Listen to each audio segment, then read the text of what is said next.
আজ আকাশ জুড়ে শুধুই বিষ, তাই কি আকাশের রং গাঢ় নীল। আজ আর ইচ্ছে করে না দোয়েল হতে, আমি আজ হতে চাই গাংচিল। যেদিন আবার আকাশ কালো হবে, মনটা আমার আবার ভালো হবে, বুঝবো ফিরেছি দূষণ ভরা শহরে, দেখব পানের পিক ভরায় পাঁচিল। স্যার, ভেতরে সব্যসাচী আছে, ইনভেস্টিগেশন চালাচ্ছে। মিডিয়াকে বেশি কাছে আসতে দিও না। আমার জানলা দিয়ে মাঠ দেখা যায় সবুজ, আশেপাশে রং বেরঙের গাঁথনি। আমি পাড়ি দিতে চাই স্বপ্নে দেখা সাগর, বন্ধ চোখে নোনা জলের ঘ্রাণ নিয়ে। আমাদের কি এখন আপনার গল্প শুনতে হবে? What the fuck is going here? কানের নিচে সবাটা একটা থাবড়া পড়লে না ঠিক বুঝে যাবি কত নম্বর বাপের বেটা তুই। চুপ করে বস শালা, ওখানে বস। হঠাৎ করে সন্ধ্যা নেমে আসে, ছড়িয়ে পড়ে কোণে দেখা আলো। আড়াল থেকে শুনতে যে পাই আমি হব তোমার ঠোঁটের তিল। নতুন অফিসার, 3 বছর আগে জয়েনিং, স্পেশাল ব্রাঞ্চেই ছিলেন প্রথমে। চটপটে, চোখ কান খোলা রাখার বদভ্যাস আছে। এ কি আপনার জামাই নাকি? হ্যাঁ, সার্টিফিকেটের তো বন্যা বইয়ে দিলেন সুভাষবাবু। গোপালবাবু, ইনভেস্টিগেশন করতে গেলে সবার আগে নিজের মাথাটা ফাঁকা করতে হবে। ফাঁকা করতে হবে মানে? বসুন। বলুন স্যার।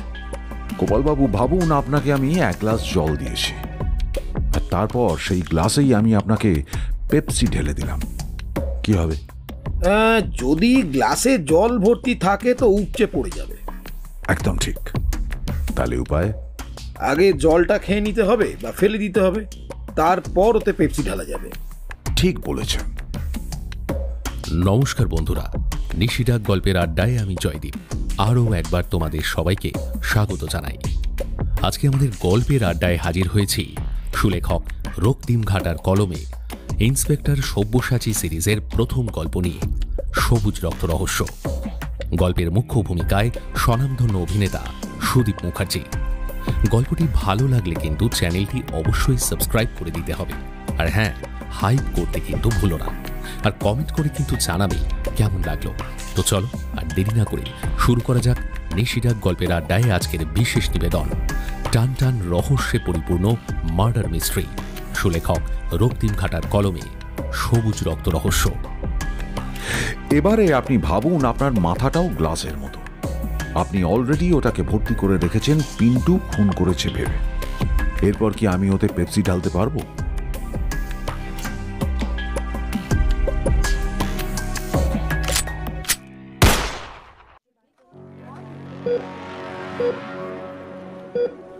Vancouver, Canada, 1969। জায়গাটা সেন্ট পলস হাসপাতাল। সময়টা জুন মাসের শেষ বিকেল। প্রসব কক্ষে বাতাস ভারী হয়ে আছে উদ্বেগে। 29 বছরের এমিলি হ্যানসন শয্যায় শুয়ে আছেন, ঘামছে পুরো শরীর। স্বামী ড্যানিয়েল হ্যানসন বারবার কাঁচের জানলা দিয়ে ভেতরটা দেখার চেষ্টা করছে। তাদের প্রথম সন্তান পৃথিবীতে আসতে চলেছে। ঘড়ির কাঁটা তখন বিকেল 4টে পেরিয়েছে। শোনা গেল ধাত্রীর গলা। Push push Amili, Amili, push push.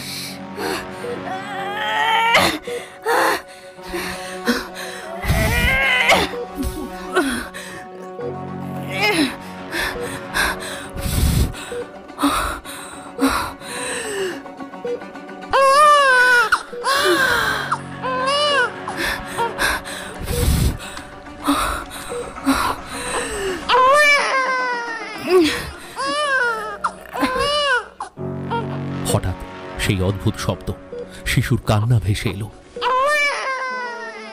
সবাই স্বস্তির নিঃশ্বাস ফেলল, কিন্তু মুহূর্তের মধ্যেই চমকে উঠলেন ডাক্তারবাবু, ডক্টর লিওনার্ড বেকার।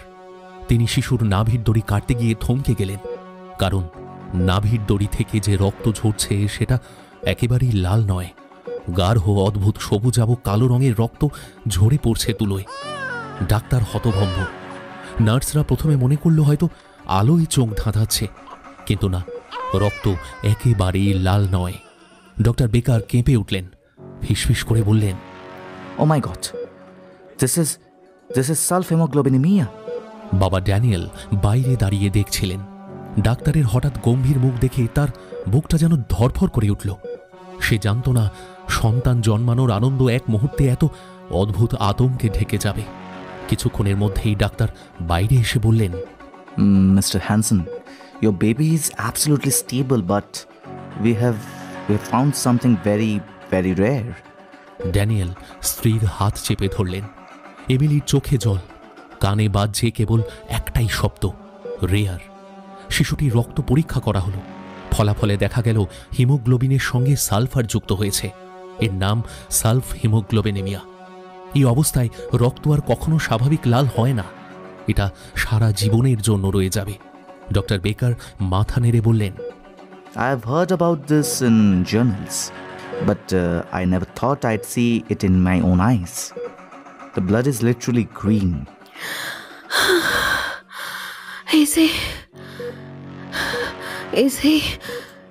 Is my son even human? Is he going to survive? Don't worry, he is a human, perfectly human, just with a rare pigment in his blood. He'll live, but will need transfusions if the level rises. পরের দিন Canadian medical association জার্নালে case report জমা দিলেন doctor Baker. কাগজে লেখা হলো, a case of sulfhemoglobinemia in a newborn. The blood appeared bright green during cord cutting, shocking the team.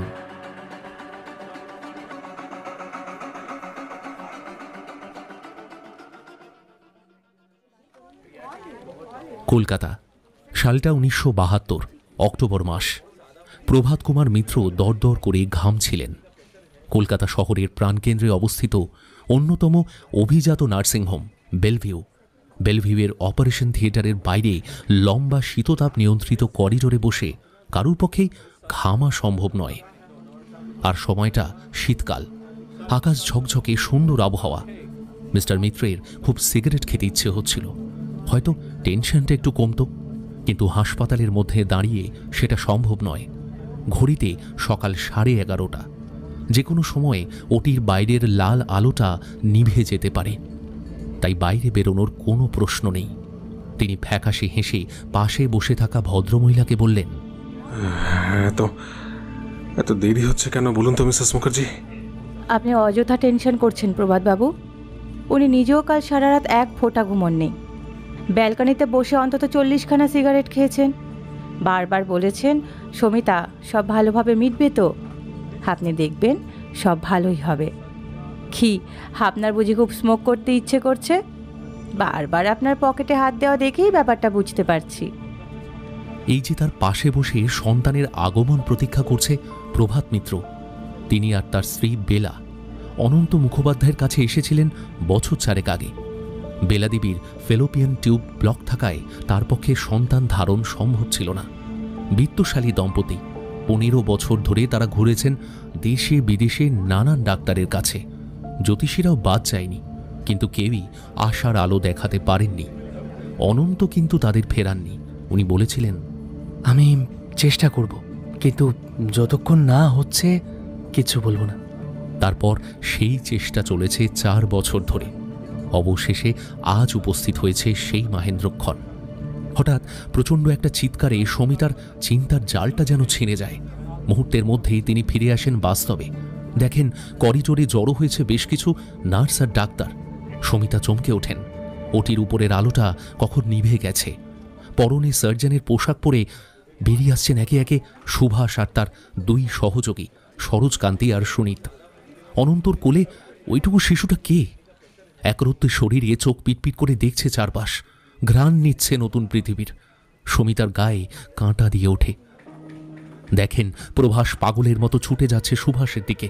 অনন্ত উঁচু করে দেখাচ্ছেন সেই মানব শিশুটিকে, হাসি মুখে বলছেন, কনগ্র্যাচুলেশনস মিস্টার মিত্র, আপনার ফুটফুটে ছেলে হয়েছে। মা ছেলে দুজনেই সুস্থ। আবেগে গলা কাঁপছে অনন্তর। প্রভাতবাবু কেমন যেন স্থবির হয়ে গেলেন কথাটা শুনে।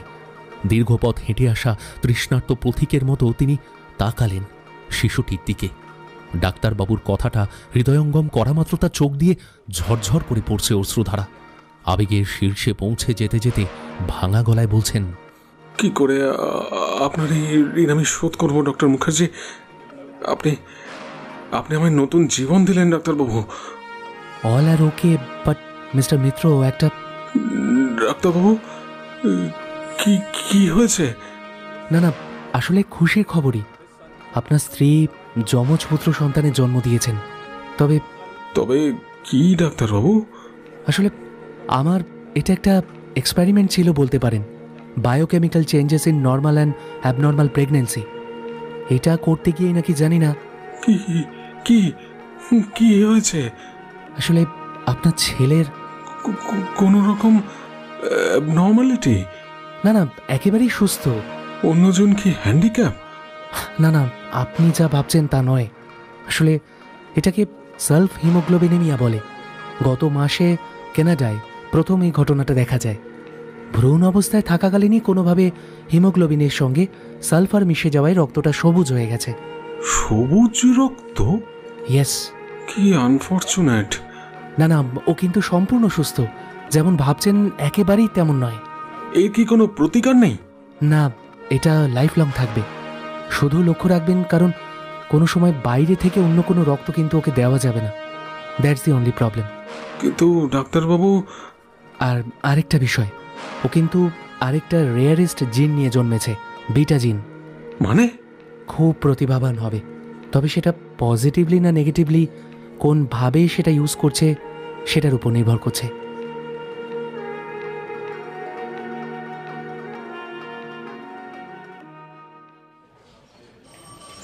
বর্তমান সময় সাল 2025। লালবাজারে মিটিং ডেকেছেন খোদ কমিশনার সাহেব। অগত্যা সমরেশ বাবু সকাল সকাল ইস্তিরি করা পোশাক পরে হাজির। যদিও কি নিয়ে তলব সেটা অবশ্য অজানা নয়। নয় নয় করে 26 বছর হয়ে গেল এই চাকরিতে। ঢুকেছিলেন অ্যাসিস্ট্যান্ট সাব ইন্সপেক্টর হয়ে, আর আজ যাদবপুর থানার ইনচার্জ। আর তলবটাও সেই জন্যই, খুনের কেস, তাও পূর্বতন সাংসদের বাড়ি। অত ভেবে যদিও লাভ নেই, কপালে যা থাকে এই ভেবে ঢুকলেন ঘরে। ঢুকতেই দেখা পেলেন সঞ্জীব বাবুর, সঞ্জীব রায়, একই batch. Morning Sanjeev. Good morning Samaresh. Bad morning বল ভাই, ব্যাড মর্নিং। আরে বাবা, পুলিশের জীবনে তো মার্ডার কেস নর্মাল, অত ঘাবড়াচ্ছ কেন? আরে কমিশনার ডেকেছে রে ভাই। আরে আমি তো মেল আর ফোনগুলো করলাম, আমি জানবো না? ফোনগুলো মানে? মানে শুধু তুমি না, আরও তাবড়দের ডাকা হয়েছে। তাই ঘাবড়িও না, তোমার ওপর দিয়ে বেশি ঝড় যাবে না। কমিশনার তো শুনেছি খুব রাগী রে। এসব কোথায় শোনো বলো তো? একদম বিন্দাস লোক। তবে হ্যাঁ, কালোকে কালো আর সাদাকে সাদা বলেন।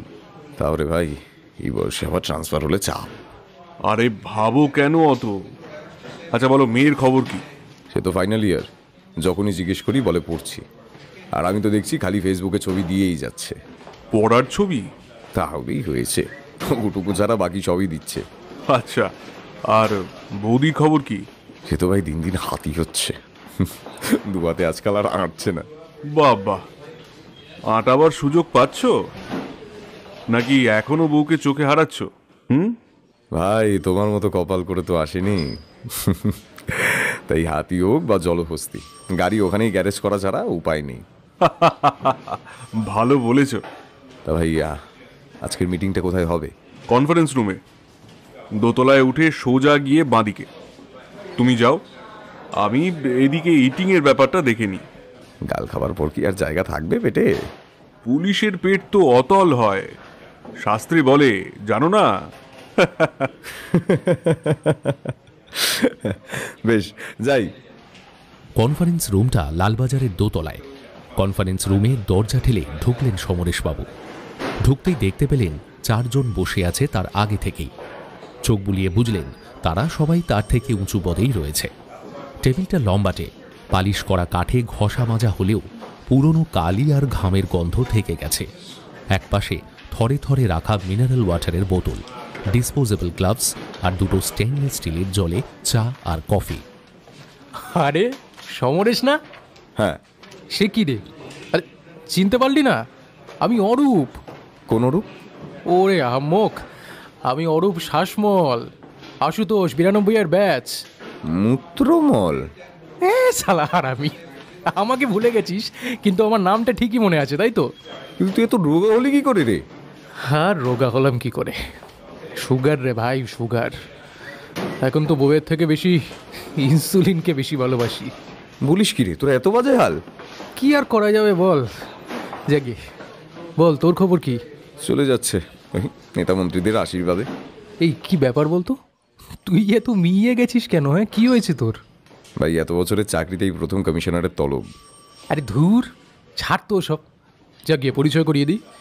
ইনি হলেন সুখেন বিশ্বাস, উনি দক্ষিণ পূর্বটা দেখেন। আর এ হলো রাজকুমার মজুমদার, উনি দেখেন ওই দক্ষিণ পশ্চিমটা। আর এটা হলো সুভাষ দত্ত, উনি স্পেশাল ব্রাঞ্চ দেখেন। সমরেশবাবু সবার সাথেই করমর্দন করলেন। কিন্তু অরূপ, তুই? আমি কি? ও, আমি তো ওই তোর জায়গাটাতেই দেখি রে, সাউথ সাবারবান দেখি। বিকাশবাবু ছিলেন ওখানে, তো তিনি তো এখন পা ভেঙে পড়ে আছেন। ও আচ্ছা, তাহলে তো স্যার বলতে হয়। আর একটা বাজে কথা তুই যদি বলেছিস না, কপালে কিন্তু দুঃখ আছে তোর, বলে দিচ্ছি। বলতে বলতেই দরজা খুলে ঢুকলেন কমিশনার পীযূষ সমাদ্দার। সবাই উঠে দাঁড়িয়ে স্যালুট ঠুকল। পীযূষবাবু চেয়ার টেনে বসলেন, বললেন, আজকের মিটিং কেন ডাকা হয়েছে আশা করি সবাই জানেন। কণ্ঠস্বর যেভাবে বেরোলো তাতে বোঝা গেল এই ঘরে এখন শুধু তার গলায় শোনা যাবে। তিনি কথা বলার সময় টেবিলের উপর টকটকে লাল ফাইলগুলো একে একে সামনে খুলে রাখলেন।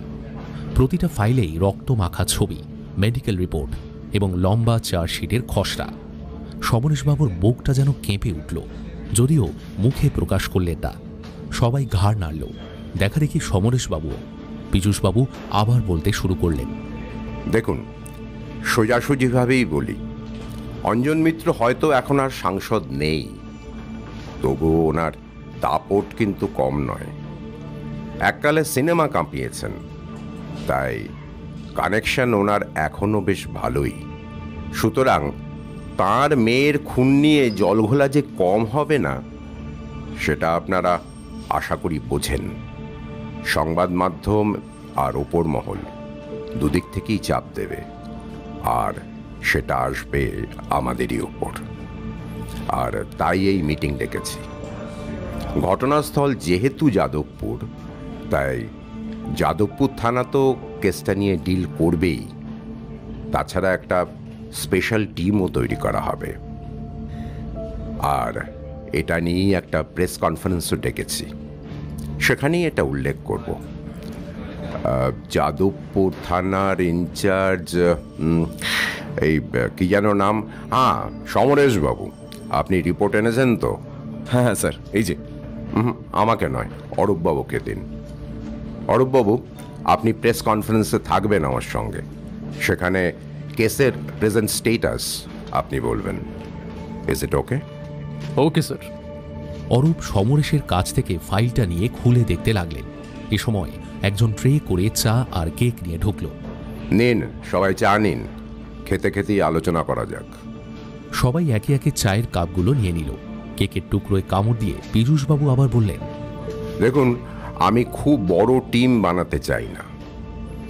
একজন সিনিয়র ইন্সপেক্টর, একজন এসিপি আর একজন ইনভেস্টিগেটিং অফিসার, এটাই মনে হয় যথেষ্ট। বাকি তো যাদবপুর থানাও আমাদের হেল্প করবে। তা আপনারা কি বলেন? হ্যাঁ স্যার, এনাফ হবে। বেশ, তাহলে আপনারাই বলুন, কে লিড করতে চান? সবাই একে অপরের দিকে তাকাতে লাগলেন, কিন্তু কেউ আগ বাড়িয়ে নিজের নামটা বললেন না। এসব দেখে পীযূষবাবুই আবার বললেন, দেখুন, নেতা মন্ত্রীর মেয়ের কেস সলভ হলে কিন্তু নাম যশ সবই আছে। আবার কেস বেশি টাইম নিলে জনতা এবং জননেতা দুজনের রোষও আছে।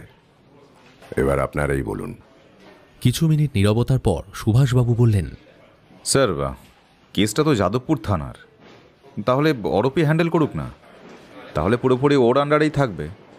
সমরেশবাবুর বুকটা যেন কেঁপে উঠল। মানে তাহলে তার কাঁধ থেকে বোঝা সরে যাচ্ছে কি? পাশে বসা সুখেন বিশ্বাস চায়ের কাপ ঠোঁটে তুলল, কিন্তু চোখ এক দৃষ্টে কমিশনারের দিকে। রাজকুমার মজুমদার ঠোঁট কামড়ে বসে আছেন। মনে হয় ভেতরে অনেক কিছুই ভাবছেন, কিন্তু প্রকাশ করছেন না। মন্দ সাজেশন না।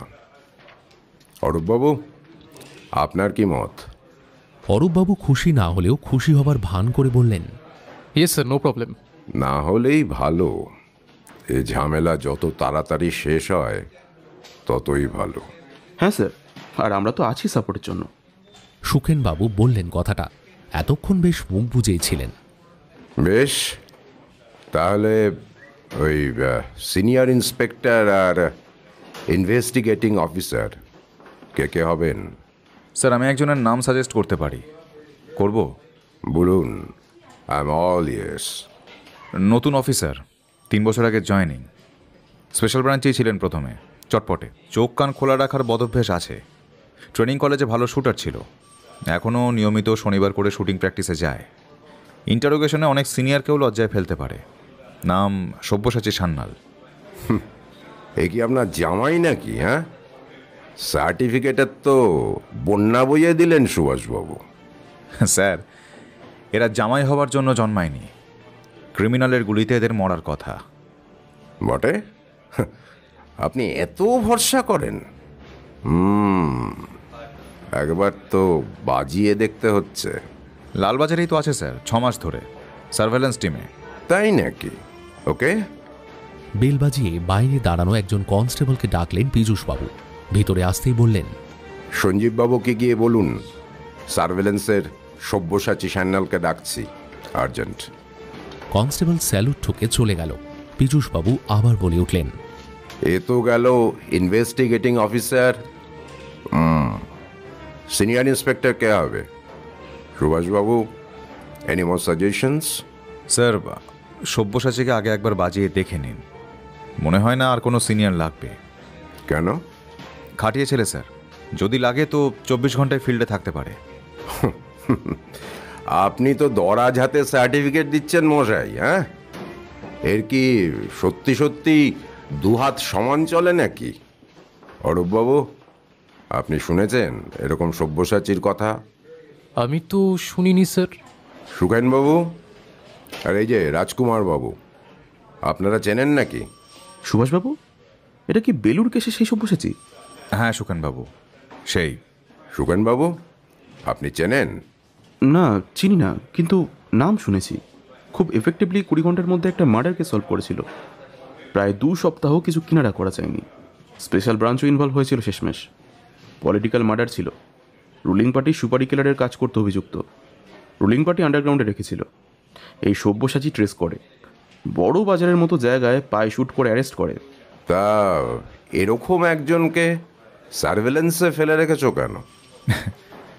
রাজার সঙ্গে বিবাদ করে কি রাজ্যে থাকা যায় স্যার? সুভাষবাবু, আপনি কিন্তু ভালো নেতা হতে পারতেন। দারুণ বললেন কিন্তু। এমন সময় কনফারেন্স রুমের দরজা ঠেলে একটি কনস্টেবল ঢুকে এসে বলল, স্যার, সব্যসাচী সান্যাল এসছে, ভিতরে পাঠাবো? হ্যাঁ, পাঠাও। দরজার বাইরে হালকা পায়ের শব্দ হলো। কনস্টেবলটি বেরিয়ে যেতেই ঘরের ভেতর ঢুকল 25-26 বছরের এক যুবক, ইউনিফর্ম পরা। Good morning sir. Morning. Sabyasachi Sanyal.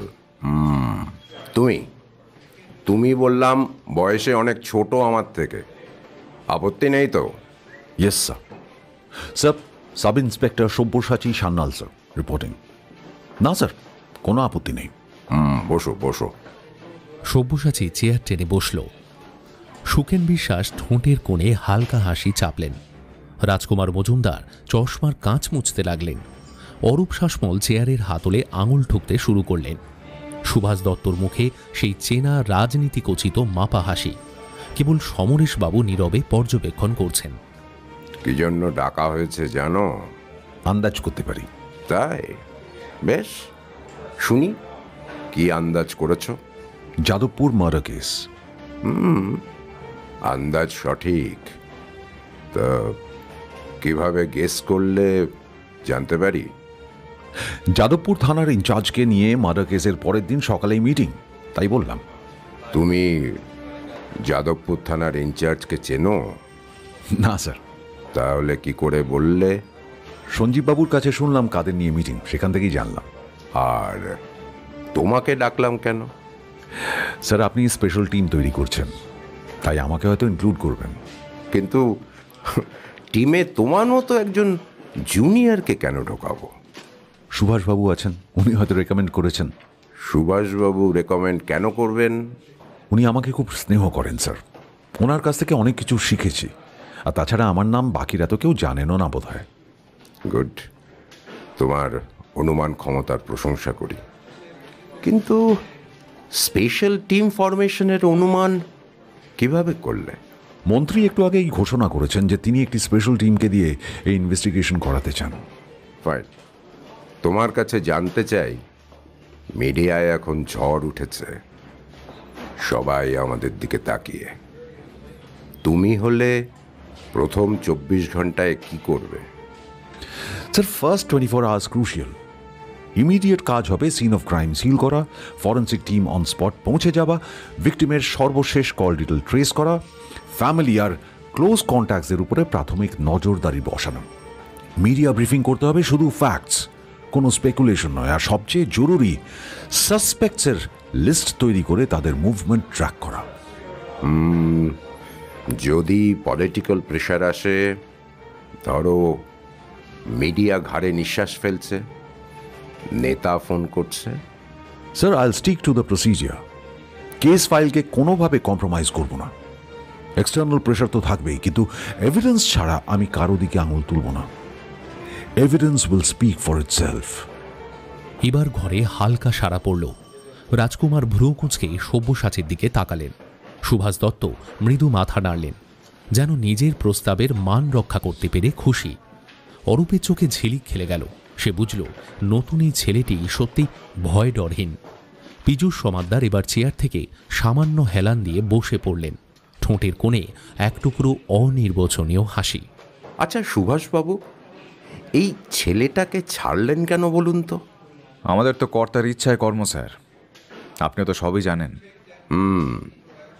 তাহলে সব্যসাচী তুমি ডিপার্টমেন্টে যাও, চার্জ হ্যান্ডওভার করে এসো। আমি অফিসার অর্ডার পাঠাতে বলছি। আর আজকেই তুমি অরূপবাবুর কাছে সাউথ সাবারবানে রিপোর্ট করবে। উনি এই স্পেশাল ইনভেস্টিগেশন টিমের লিড।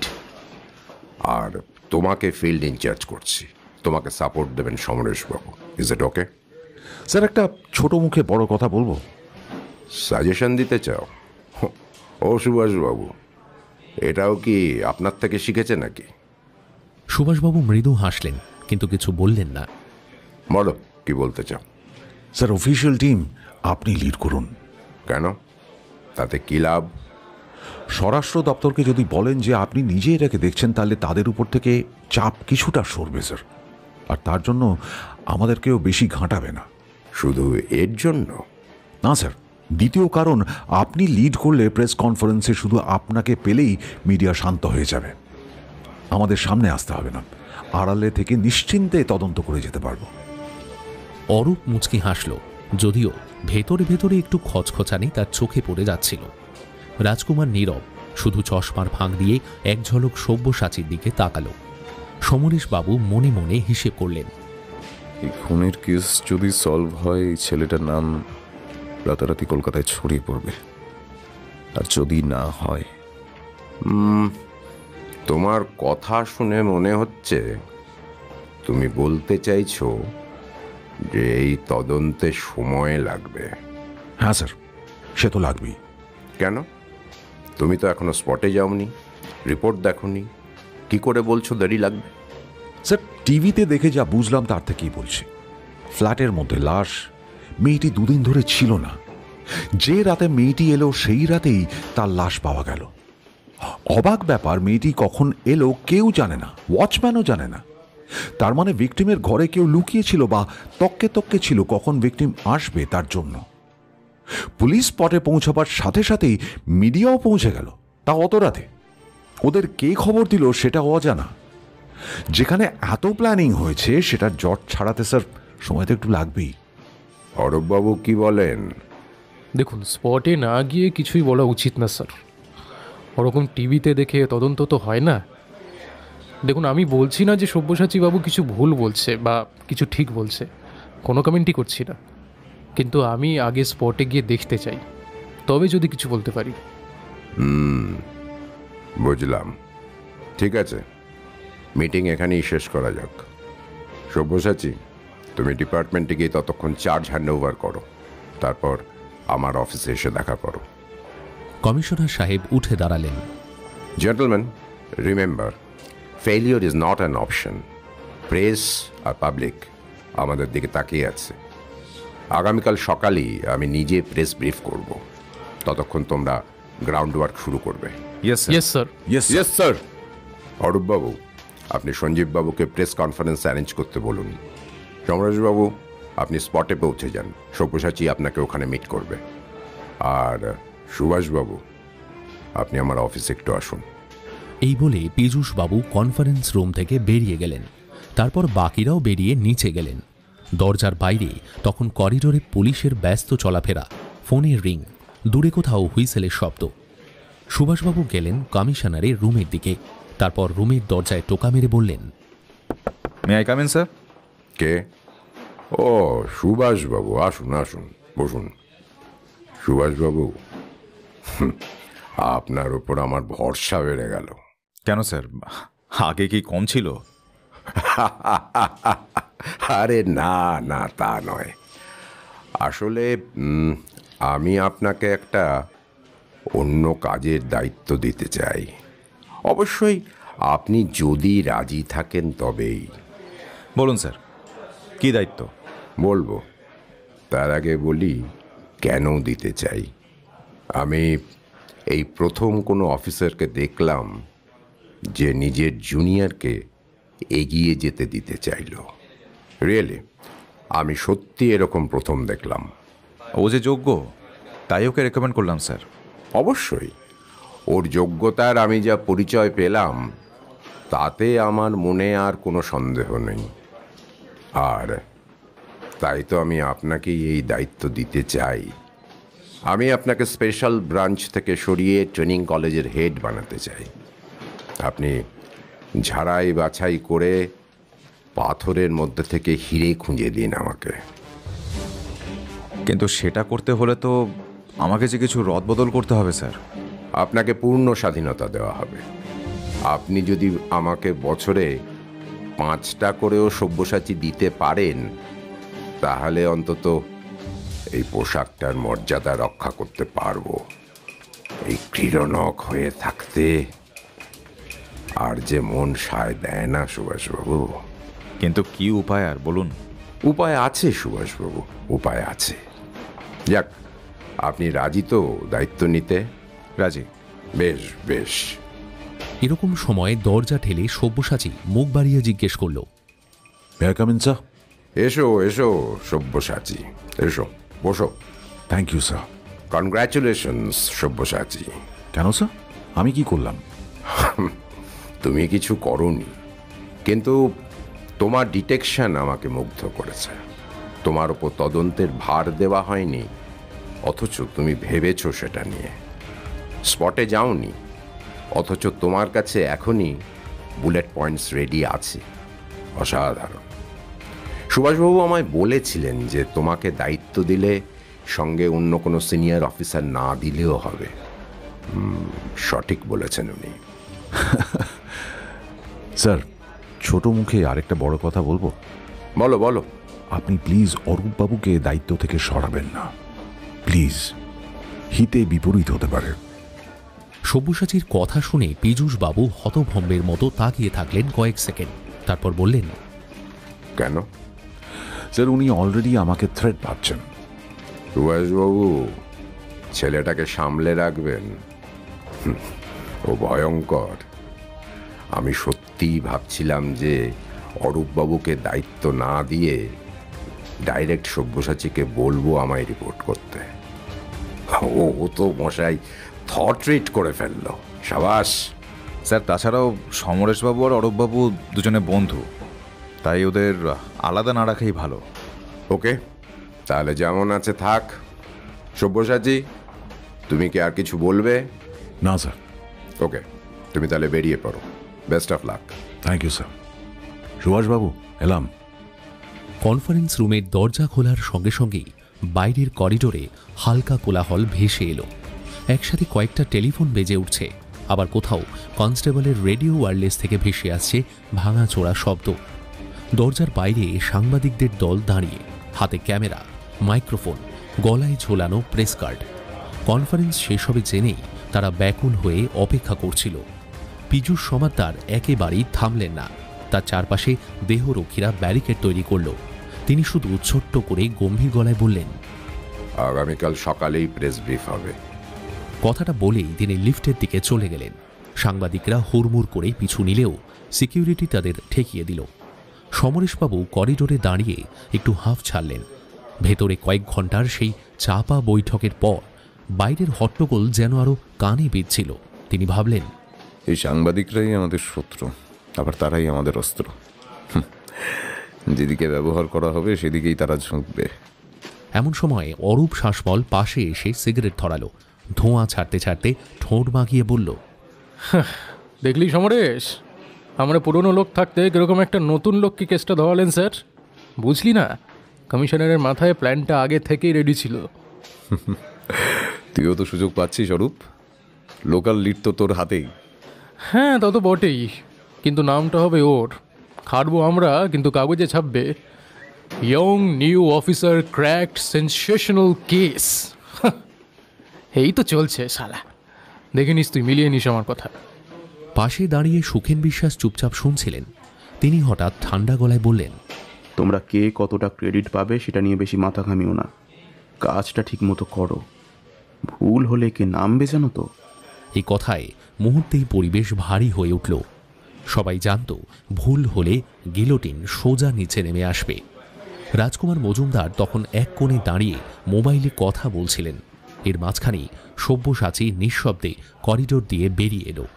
মুখে কোনো বাড়তি ভাব নেই, কিন্তু চোখ দুটো জল জল করছে। সোজা এগিয়ে এসে সে সমরেশবাবুকে স্যালুট করল।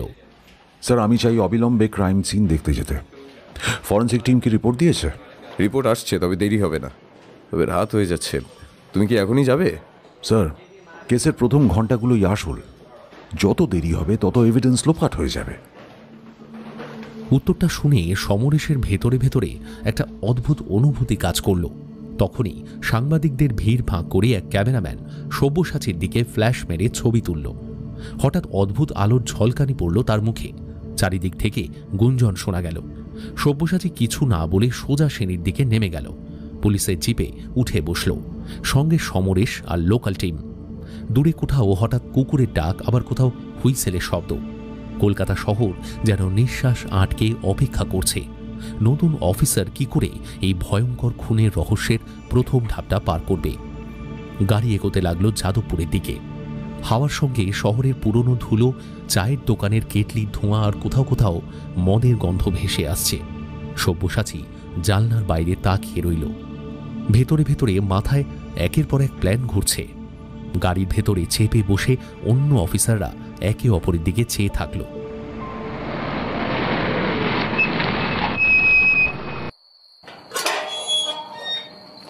অ্যাপার্টমেন্টের নাম তিলোত্তমা, 3 তলার প্রথম ফ্ল্যাট, সিন অফ ক্রাইম।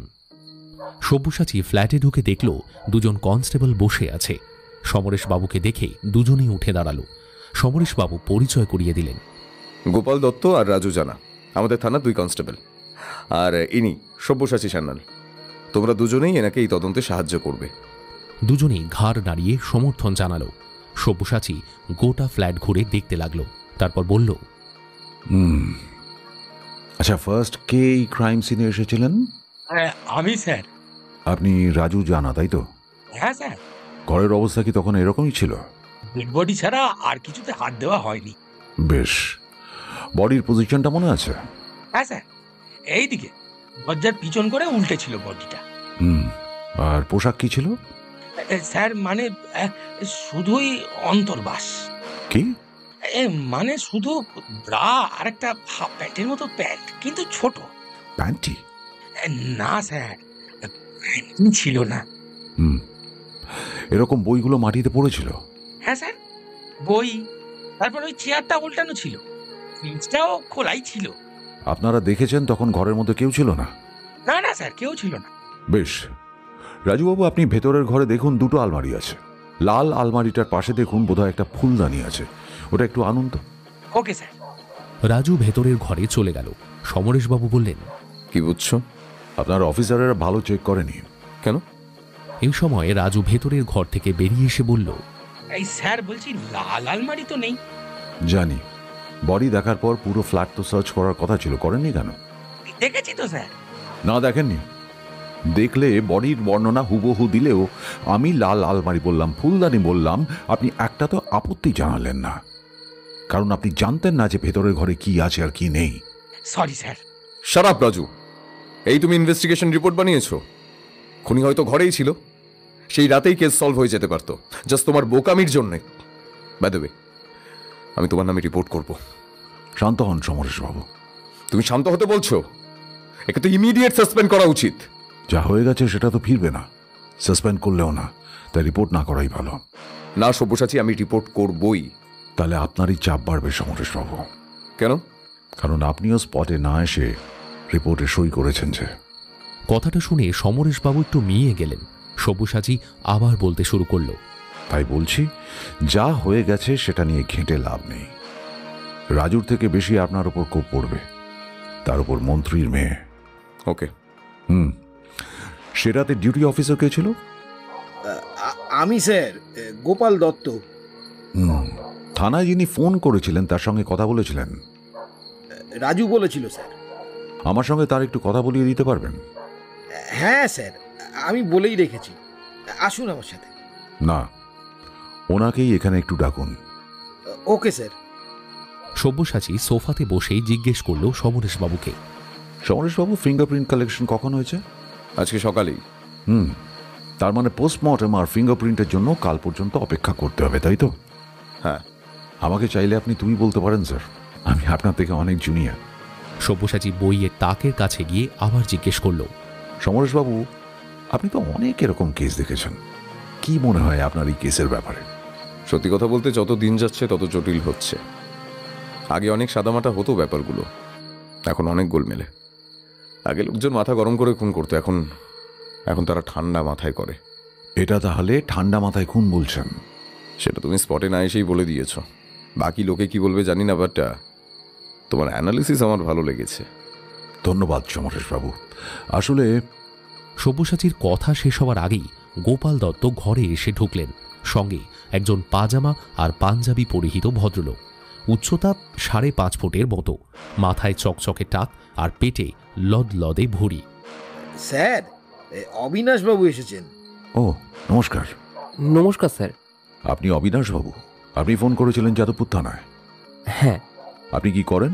আমি চাকরি করি সেচ দপ্তরে, এখানেই হেড অফিসে পোস্টিং। আপনি কখন জানলেন যে খুন হয়েছে? আমি তো খুন হয়েছে বুঝিনি। ঠিক দুপুর 2টোর দিকে আমার ফোনে একটা কল আসে। আমি সাধারণত ভাইব্রেট মোডে রেখেই ঘুমাই, তাই প্রথম কলে না আমি ঠিক বুঝিনি। আমার গিন্নির আবার ঘুম খুব পাতলা। দ্বিতীয়বার ফোন এলে সেই আমাকে ডেকে তুলে দেয়। উঠে দেখি ইলোরার ফোন। ভাবলাম হয়তো বাইরে থেকে এসেছে, সিকিউরিটি ঘুমিয়ে গেছে আর গেট বন্ধ, তাই আমাকে কল করলো। আমি ফোনটা রিসিভ করতে শুনলাম মেয়েলি গলায় কেউ হেল্প বলল। তারপর আমি সঙ্গে সঙ্গে দরজা খুলে বেরোতে দেখি ফ্ল্যাটের দরজা খোলা। ঢুকে দেখি ইলোরা এরকম ভাবে পড়ে রয়েছে। আপনি তাই দেখেই থানায় ফোন করলেন? হ্যাঁ স্যার, তারপর সিকিউরিটিকে ডাকলাম, বাকি ফ্ল্যাটের লোকেদেরকেও ডাকলাম। আপনি কি সেক্রেটারি? হ্যাঁ স্যার। আপনার ছেলে মেয়ে কটি? 2টি মেয়ে, দুজনেই কলেজে পড়ে। অনেক ধন্যবাদ অবিনাশবাবু। বলছিলাম কি, আমি কি কাল অফিস যেতে পারবো? আরে অবশ্যই পারবেন। দেখুন, আমি বড় জোর কিছু প্রশ্ন করতে পারি। দেখুন, যতই হোক, যে খুন হয়েছে সে তো কারো মেয়ে, তার অপরাধীকে তাকে ধরা আমাদের কর্তব্য। অবশ্যই। আমি আপনাকে তাহলে একটা লিস্ট দিয়ে দেবো, যাতে কোন ফ্ল্যাটে কি থাকেন এটা আপনি জেনে যাবেন। তাহলে খুব ভালো হয়। অশেষ ধন্যবাদ। আমি তাহলে আসি। আসুন। আর হ্যাঁ, একটু সিকিউরিটিকে যদি ডেকে দেন। আমি পাঠিয়ে দিচ্ছি।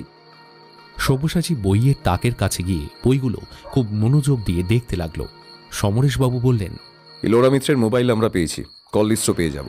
মোবাইলটা যে ইলোরার সেটা নিশ্চিত হলেন কি করে? তাহলে কার হবে? যে কারোর হতে পারে। মোবাইলটা ইলোরা মিত্রের না? সেটার সম্ভাবনাই বেশি সমরেশবাবু। সব্যসাচী এসে একটা চেয়ার টেনে বসল, বলল, রাজুবাবু আর গোপালবাবু আসুন, বসুন। বলুন স্যার। অবিনাশবাবুর কাছে যে নাম্বারটা থেকে ফোন এসেছিল সেটার কল লিস্ট বের করতে দিয়েছেন?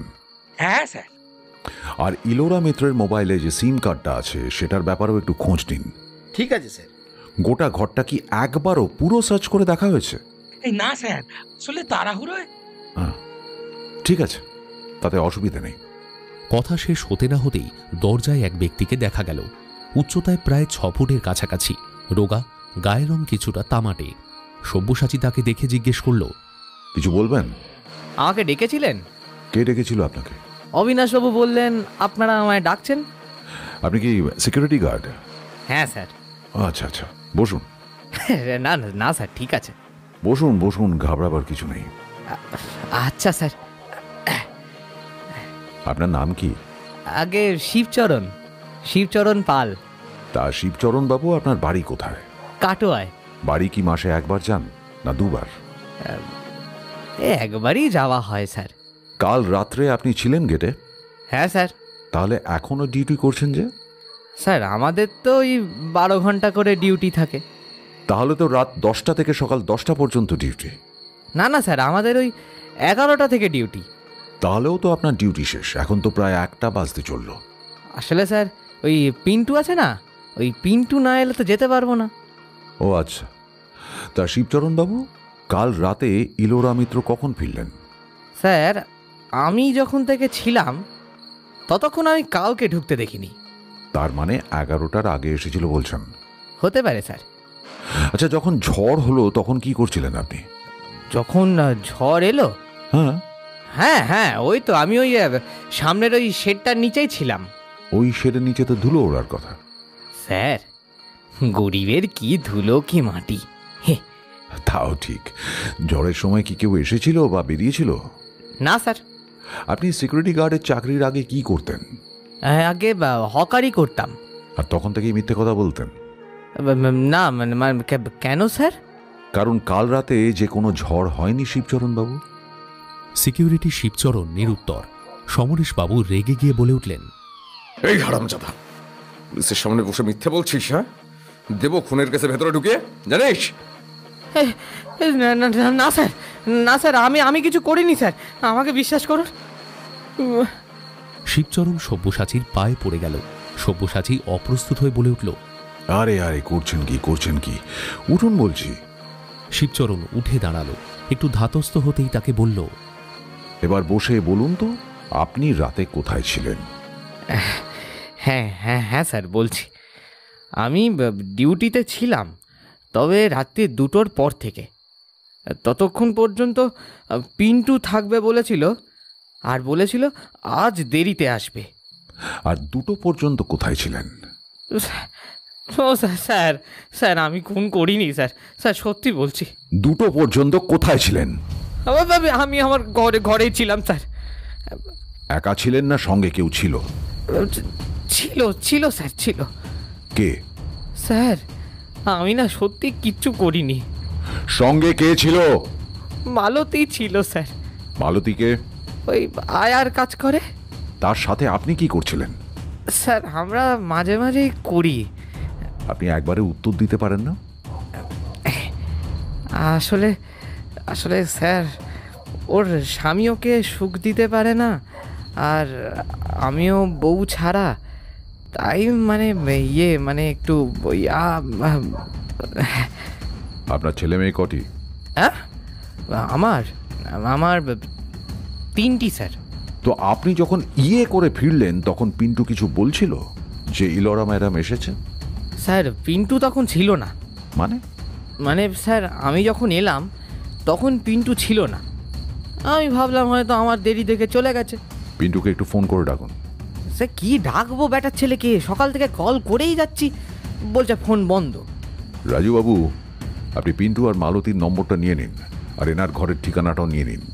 স্যার বলছি, মালতীর নম্বর? হ্যাঁ লাগবে। আর পিন্টুর কোনো ছবি আছে? আচ্ছা আচ্ছা, আমি দিয়ে দেবো। আর স্যার সেক্রেটারি বাবুর কাছে কিন্তু আছে পিন্টুর ছবি। আচ্ছা ঠিক আছে, আপনি যেতে পারেন। সব্যসাচী চোখ বন্ধ করে কিছুক্ষণ বসে থাকলো। তারপর চোখ খুলে সমরেশবাবুকে বলল, সমরেশবাবু, কি মনে হয় কেসটার কিনারা কি করতে পারবো? অবশ্যই পারবে ভাই। পারবো বলছেন? আলবাত পাবে। যাবে কোথায় সালা পিন্টু? আপনি কি পিন্টুকেই খুনি ভাবছেন? না ভাবার তো কিছু নেই, সুযোগ ছিল, করেছে আর ভেগেছে। তার মানে বলছেন পিন্টু জানতো কবে কখন ইলোরা মিত্র আসবে? নিশ্চয়ই জানতো। আর খুনের মোটিভ? মোটিভ নিশ্চয়ই আছে। একবার ধরতে পাই, রুলের গুতোয় সব বের করে দেবে হারামজাদা। আর প্রমাণ কই যে পিন্টু খুনি? কেন? কনফেশন? কম ক্রিমিনাল তো দেখলাম না। সমরেশবাবুর কথা শেষে রাজু জানা ঘরে ঢুকল। ঢুকেই বলল, স্যার, কিন্তু ছবি আর ঠিকানা নিয়েছি, বাড়ির ঠিকানাটাও নিয়েছি। ভালো করেছেন। আপনি এখনই বেরিয়ে পিন্টুর আস্তানা আর শিবচরণের আস্তানা দুটো ঘুরে আসুন, আর পিন্টুর ছবিটার একটা কপি আমাকে পাঠিয়ে দিন স্ক্যান করে।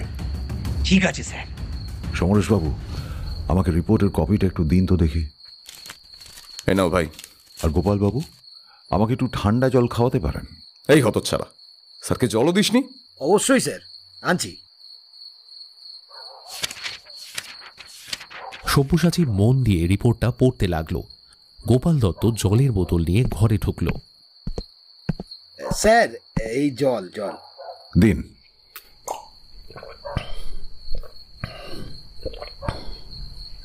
ঢকঢক করে বোতলটা প্রায় ফাঁকা করে সব্যসাচী গোপাল দত্তের হাতে বোতল ফেরত দিল। বলল, গোপালবাবু, এই রিপোর্ট কে লিখেছে? স্যার, আমি লিখেছি, মানে এই রাজু যেমন যেমন বলেছে। অনেক ভাইটাল পয়েন্টস মিস করে গেছেন গোপালবাবু। ভাগ্যিস ছবিগুলো ছিল।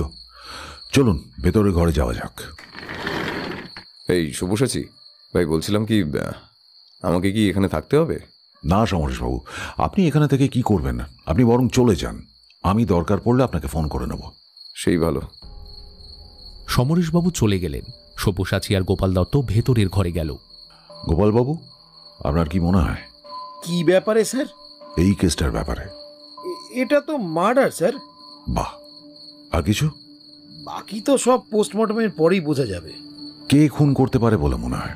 স্যার, সিকিউরিটি গার্ড করলেও করতে পারে কিন্তু। বলছেন? হ্যাঁ স্যার, এরকম মেয়েরা সিকিউরিটি গার্ডদের খুব একটা পাত্তা দেয় না, তো সেই জন্য করলেও করতে পারে। বুঝলাম। সব্যসাচী খুব মন দিয়ে আলমারিটা দেখতে লাগলো। দুটো পাল্লাই খোলা, দুটো ম্যাক্সি পড়ে আছে বাইরে, একটা জিন্স, 4টে টপ আর একটা ওড়না। ভেতরের বাকি জামাকাপড় খুব গুছিয়ে রাখা। লকারটাও বন্ধ। আলমারির চাবি ঝুলছে। ঘরের এক কোণে একটা ফুলদানি, কিন্তু ফুল নেই। এক দেওয়ালে টিভি, তার পাশে লম্বা আয়না। আরেক দেওয়ালে জানালা, সেটা দিয়ে তাকালে দূরে একটা মাঠ দেখা যাচ্ছে। একটা ডাবল বেডের বিছানা, দুটো বালিশ, দুটো কোলবালিশ। পাশেই একটা ড্রয়ার লক করা অবস্থায় রয়েছে। ফুলদানির পাশে একটা চেয়ার রাখা, রিভলভিং চেয়ার। সব্যসাচী গিয়ে চেয়ারে বসল। বসে আলমারির দিকে এক মনে তাকিয়ে থাকল। এসব দেখে গোপাল দত্ত জিজ্ঞেস করল, স্যার, কি ভাবছেন? কি ভাববো সেটাই তো মাথায় ঢুকছে না গোপালবাবু। ঠিক বুঝলাম না স্যার। একটা ঘর, অথচ ঘরে ঢোকার কোনো রাস্তা নেই। বাড়ির চারপাশে ঘুরেই যাচ্ছি, ভেতরে ঢোকার রাস্তা পাচ্ছি না। আমার এখন সেরকমই অবস্থা গোপালবাবু। কালকের মধ্যেই তো পোস্টমর্টেম আর ফিঙ্গারপ্রিন্ট রিপোর্ট চলে আসবে, এত চাপ নিচ্ছেন কেন স্যার? কিন্তু সেগুলো আসার পরেও যদি ঢোকার রাস্তা না পাই? না স্যার, ঠিক কিছু না কিছু পাওয়া যাবে, আপনি একদম চিন্তা করবেন না। আচ্ছা, আপনার কি মনে হয় ঠিক কিভাবে হয়েছে ঘটনাটা? দেখুন, আমার তো মনে হচ্ছে মানে ওই ধরুন, ওই মেয়েটা এলো, পিন্টু দেখলো, তারপর ও জানতো যে শিবচরণ দেরিতে আসবে, তাই ও কিছুক্ষণ পর গিয়ে দরজায় নক করলো। মেয়েটা এলো, আসতেই মাথায় মারলো এক ঘা, মেয়েটা পড়ে গেল, আর পিন্টুও ভাগলবা। তাহলে বইগুলো পড়লো কি করে? চেয়ার উল্টালো কি করে? একা মেয়ে না স্যার, এরা অগোছল হয়। গোপালবাবু, আপনার বয়স কত? এই 37। কেন? না, এমনি। স্যার, আমি একটা সিগারেট কিনে আনবো, বলছিলাম আর কি, শেষ হয়ে গেছে। হ্যাঁ, যান। সব্যসাচী চেয়ারে বসে নিজের মনেই বলতে লাগলো, ইলোরা এলো, মারা গেল, খাপ্পা মন্ত্রী বাবা, পিন্টু ছিল সিকিউরিটি, হলো ভাগালবা।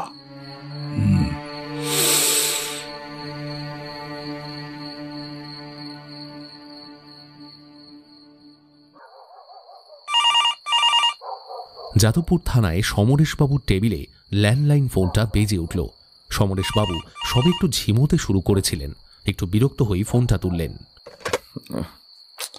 হ্যালো, কে? সমরেশ, আমি অরূপ বলছি রে। কি ঘুমোচ্ছিলি নাকি? আরে না না, বল। কমিশনার স্যার আর আমি এক্ষুনি স্পটে যাব, তৈরি থাকিস। পীযূষবাবু আসবেন? হ্যাঁ রে, আর শোন না, মিডিয়াও থাকবে। হ্যাঁ, লোক রাখিস কিন্তু। ঠিক আছে, তোরা কতক্ষণে আসবি? কমিশনার স্যার অলরেডি বেরিয়ে গেছেন, আমার অফিসে এলে আমিও বেরিয়ে পড়বো। ঠিক আছে, থ্যাঙ্কস বলে দেওয়ার জন্য। ফোনটা রেখে টেবিলে রাখা জলের গ্লাস থেকে এক ঢোক জল খেলেন সমরেশবাবু, তারপর জোরে হাঁক দিলেন। অবনীবাবু! হ্যাঁ স্যার। এখন থানায় কতজন আছে? তা 10-12 জন হবে। আর উপরে ঘুমোচ্ছে কতজন? সে তো জানি না স্যার। সবাইকে ডাকুন, বলুন রেডি হয়ে নামতে 10 মিনিটের মধ্যে। আচ্ছা স্যার। আর বলবেন সবাই যেন থাক, নেমে আমার সঙ্গে দেখা করতে বলুন। ঠিক আছে স্যার। অবনীবাবু চলে যেতেই সমরেশবাবু ফোন করলেন গোপাল দত্তকে। হ্যালো গোপাল। হ্যাঁ স্যার। কোথায় আছো? স্যার, সিগারেট কিনছি। কিনে জলদি যাও, কমিশনার স্যার স্পটে আসবে। ঠিক আছে স্যার, ঠিক আছে। ফোন রেখে সমরেশ নিজের মনেই বলতে লাগলেন, কে না কে সারা খুন হবে, তার জন্য আমাদের হন্যে হয়ে খুনি খুঁজতে হবে। সালার হতো এখন সাধারণ পাবলিক, কারো টিকিটই দেখা যেত না। আর যেই মন্ত্রীর মেয়ে খুন হলো, ব্যাস সবাই মিলে খুঁজতে বেরিয়ে গেল। আর এই মন্ত্রীকে ওকে মার্ডার করলে সালা সেই মন্ত্রীকেই বাঁচিয়ে রাখো। জীবন সালা হোপলেস।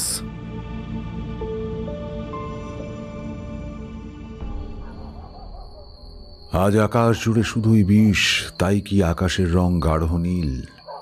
আজ আর ইচ্ছে করে না দোয়েল হতে, আমি আজ হতে চাই গাংচিল। যেদিন আবার আকাশ কালো হবে, মনটা আমার আবার ভালো হবে। বুঝবো ফিরেছি দূষণ ভরা শহরে, দেখব পানের পিক ভরায় পাঁচিল। আমার জানলা দিয়ে মাঠ দেখা যায় সবুজ, আশেপাশে রং বেরঙের গাঁথনি। আমি পাড়ি দিতে চাই স্বপ্নে দেখা সাগর, বন্ধ চোখে নোনা জলের ঘ্রাণ নিয়ে। হঠাৎ করে সন্ধ্যা নেমে আসে, ছড়িয়ে পড়ে কোণে দেখা আলো। আড়াল থেকে শুনতে যে পাই আমি হব তোমার ঠোঁটের তিল। কি পড়ছেন স্যার? আপনার সিগারেট কেনা হয়ে গেল? হ্যাঁ স্যার। এত তাড়াতাড়ি? না মানে ওই সমরেশবাবু ফোন করেছিলেন, কমিশনার স্যার আসছেন এখানে। বুঝলাম। স্যার কি পড়ছিলেন বললেন না তো? ডায়েরি, ইলোরা মিত্রের ডায়েরি। বলছি কিছু ক্লু পেলেন? না গোপাল বাবু, এখানে এখন কোনো ক্লু পাবো বলে মনে হয় না। তাহলে কখন পাবেন? আপনার বন্ধু রাজু আসার পর। আপনার কি মনে হয় পিন্টু থাকবে ওর ঘরে? মনে তো হয় না। মার্ডার যদি করে থাকে তাহলে তো থাকবে না। আর না করলে থাকবে বলছেন? হ্যাঁ। আর মার্ডার দেখলে? মার্ডার দেখলে? হ্যাঁ, ধরুন যদি মার্ডার হতে দেখে তাহলে কি থাকবে? থাকতেও পারে। কিন্তু থাকলে তো এতক্ষণে চলে আসতো। ভয় পেলে তো স্যার আসবে না। না, মার্ডার দেখে হজম করা তো আর সোজা নয় স্যার। হ্যাঁ, তা ঠিকই বলেছেন। এক্সপিরিয়েন্স আছে নাকি? মানে কি? ওইভাবে বলিনি আর কি স্যার। তাহলে আপনি বলছেন পিন্টু খুন করেনি? চান্স কম, একেবারে না বলা যায় না। কেন স্যার? কেন? আচ্ছা গোপালবাবু, এই গোটা ঘরে কিছু কি দেখেছেন যেটা দেখে আপনার মনে হয়েছে সেটা এই ঘরে থাকার কথাই নয় কিন্তু আছে? মানে যেটা থাকা একেবারে অসম্ভব? না স্যার। কেন? সব কিছু তো খাপে খাপে মিলে যাচ্ছে স্যার। কিরকম? ওই তো দরজা খুললো, মাথায় চোট মারলো, বডি পড়ে গেল, খুনিও চম্পট দিল। গোপালবাবু, ইনভেস্টিগেশন করতে গেলে সবার আগে নিজের মাথাটা ফাঁকা করতে হবে। ফাঁকা করতে হবে মানে? বসুন। এই বিছানায় বসবো? বিন্দাস বসুন, ওতে ইলোরা মিত্র ছাড়া আর কারো ফিঙ্গারপ্রিন্ট নেই। বলুন স্যার। গোপাল দত্ত বিছানায় বসল। গোপালবাবু ভাবুন, আপনাকে আমি 1 গ্লাস জল দিয়েছি, আর তারপর সেই গ্লাসেই আমি আপনাকে পেপসি ঢেলে দিলাম, কি হবে? যদি গ্লাসে জল ভর্তি থাকে তো উপচে পড়ে যাবে। একদম ঠিক। তাহলে উপায়? আগে জলটা খেয়ে নিতে হবে বা ফেলে দিতে হবে, তারপর ওতে পেপসি ঢালা যাবে। ঠিক বলেছেন। এবারে আপনি ভাবুন আপনার মাথাটাও গ্লাসের মতো। আপনি অলরেডি ওটাকে ভর্তি করে রেখেছেন পিন্টু খুন করেছে ভেবে। এরপর কি আমি ওতে পেপসি ঢালতে পারবো? তাহলে আপনি বলছেন যে পিন্টু খুন করেনি? আমি কিছুই বলিনি গোপালবাবু। আচ্ছা, আপনার মাথায় এটা কি করে এলো যে পিন্টু খুন করে থাকতে পারে? ওই যে স্যার, পিন্টুর ফোন বন্ধ। যদি ওর ফোনটা চুরি হয়ে যায় বা ভেঙে যায়? কিন্তু ও তো তাড়াতাড়ি চলে গিয়েছিল। অধৈর্য হয়ে চলে গেছিল, শরীর খারাপ করেছিল বলে চলে গেছিল। হবেই বলছি না, হতেই তো পারে, তাই না? তাহলে স্যার কে খুন করলো? জানি না। আমি অপেক্ষা করছি রাজুর ফোনের, দেখি কি খবর পাই। কিন্তু স্যার, পিন্টু যদি না করে তবে? গোপালবাবু, ক্রাইম সিনে না কোনো সম্ভাবনার কথাই বাদ দিলে চলবে না কিন্তু।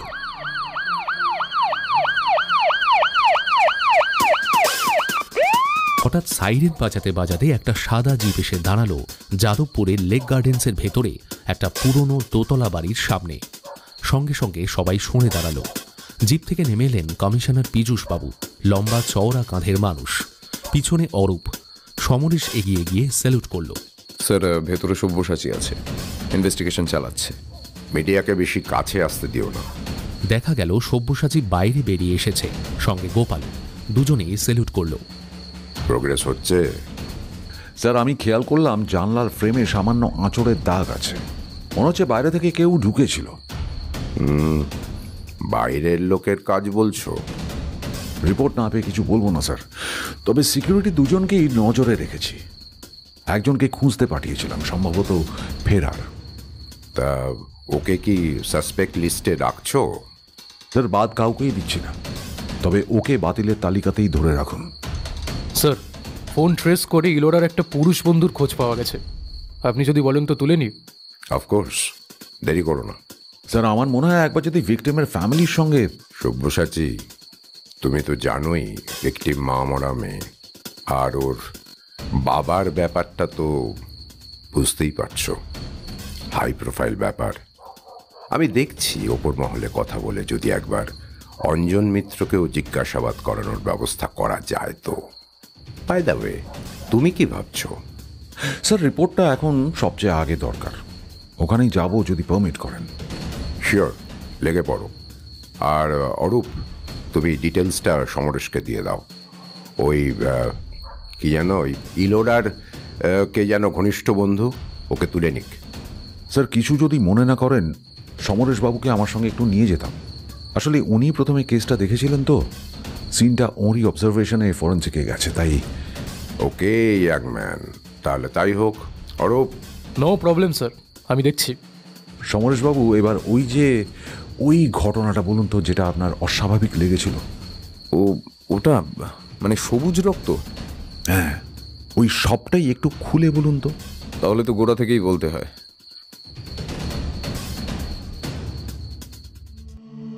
লেক গার্ডেন্সের বাড়িটা চারিদিক থেকে ব্যারিকেড করা। আশেপাশে কৌতূহলী লোকজন, কেউ বাড়ি ফিরছে, কেউ আবার ভিড় করে দাঁড়িয়ে আছে। বাইরে সাংবাদিকদের ভিড় এখনও অটল। ক্যামেরার ফ্ল্যাশ, মাইক্রোফোনের ভিড়, চিৎকার, ঠেলাঠেলি চলছেই। ভেতরে হলুদাভ সোডিয়াম লাইটের নিচে মেঝের উপর ছড়িয়ে থাকা রক্ত শুকিয়ে গিয়ে কালচে লাল জমাট বেঁধেছে। কিন্তু তার মাঝখানে একটা অদ্ভুত রঙের ছোপ। গাঢ় লাল নয়, হালকা সবুজাব আভা, দেখতে যেন জংয়ের মতো। আবার কোথাও কোথাও কাঁচের উপর প্রতিফলিত আলোয় সেটা এমারেল্ড সবুজের মতো চকচক করছে। সদর ডিভিশনের অফিসার সমরেশ প্রথমেই মুচকি হেসে বলে উঠলেন, আরে এটা তো ফেক, সিনেমায় তো এসবই হয়, এসব সবুজ টবুজ রক্ত দিয়ে মানুষকে বোকা বানানো। একজন কনস্টেবল সঙ্গে সঙ্গে মাথা নাড়িয়ে যোগ করল, হ্যাঁ স্যার, নেহাতি কোনো ডাই। মনে হয় পাড়ার থিয়েটারের মেকআপ বক্স থেকে এনেছে।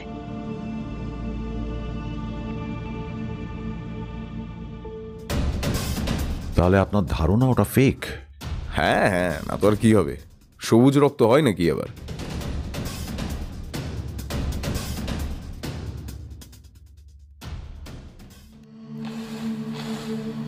সাদা কোটের দল আগেই ল্যাবে ঢুকে পড়েছে।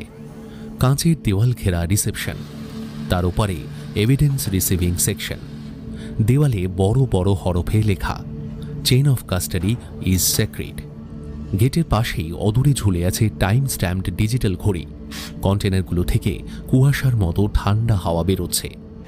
ভেতরে ঢুকেই কড়া গন্ধ, বীজ, আইসোপ্রোফাইল অ্যালকোহল আর লুকোনো কোথাও রক্তের মতো ধাতব টঙ্কারে রক্তের কাঁচা গন্ধ।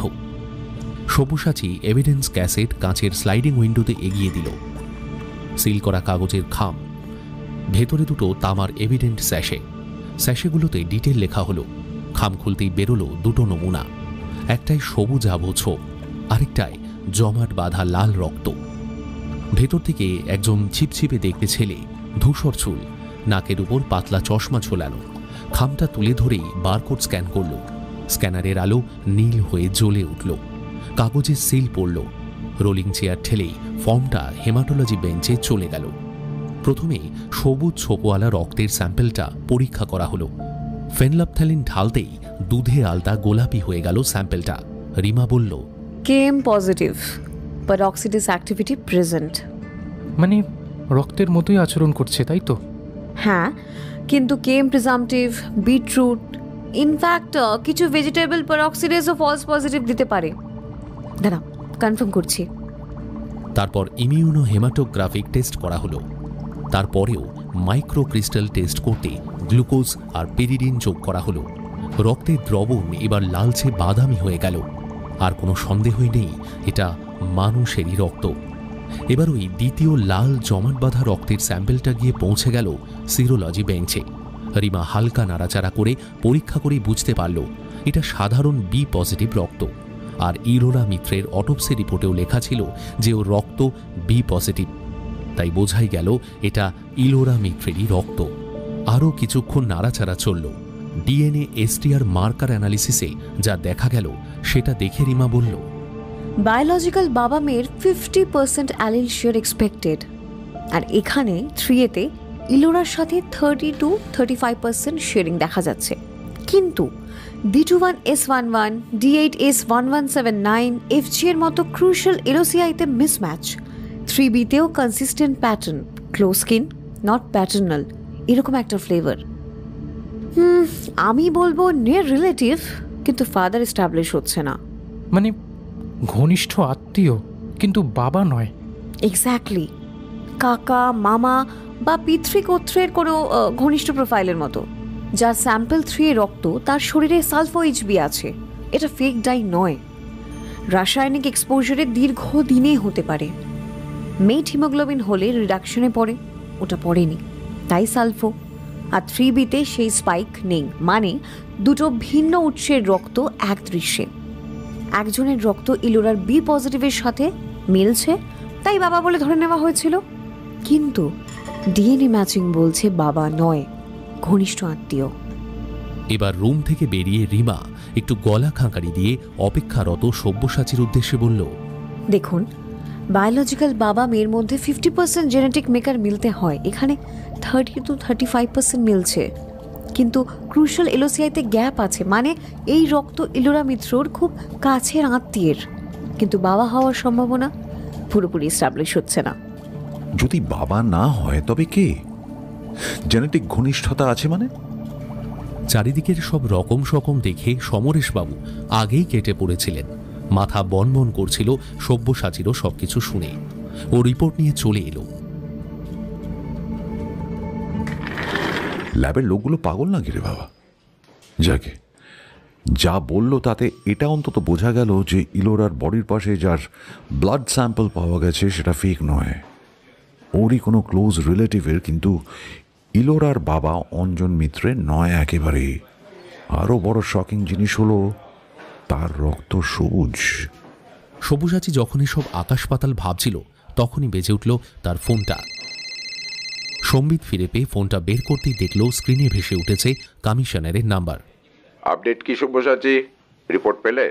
It's very interesting sir. Sabyasachi সবটাই জানালো কমিশনার সাহেবকে। পীযূষবাবু সব শুনে বললেন, Isn't it enough for now?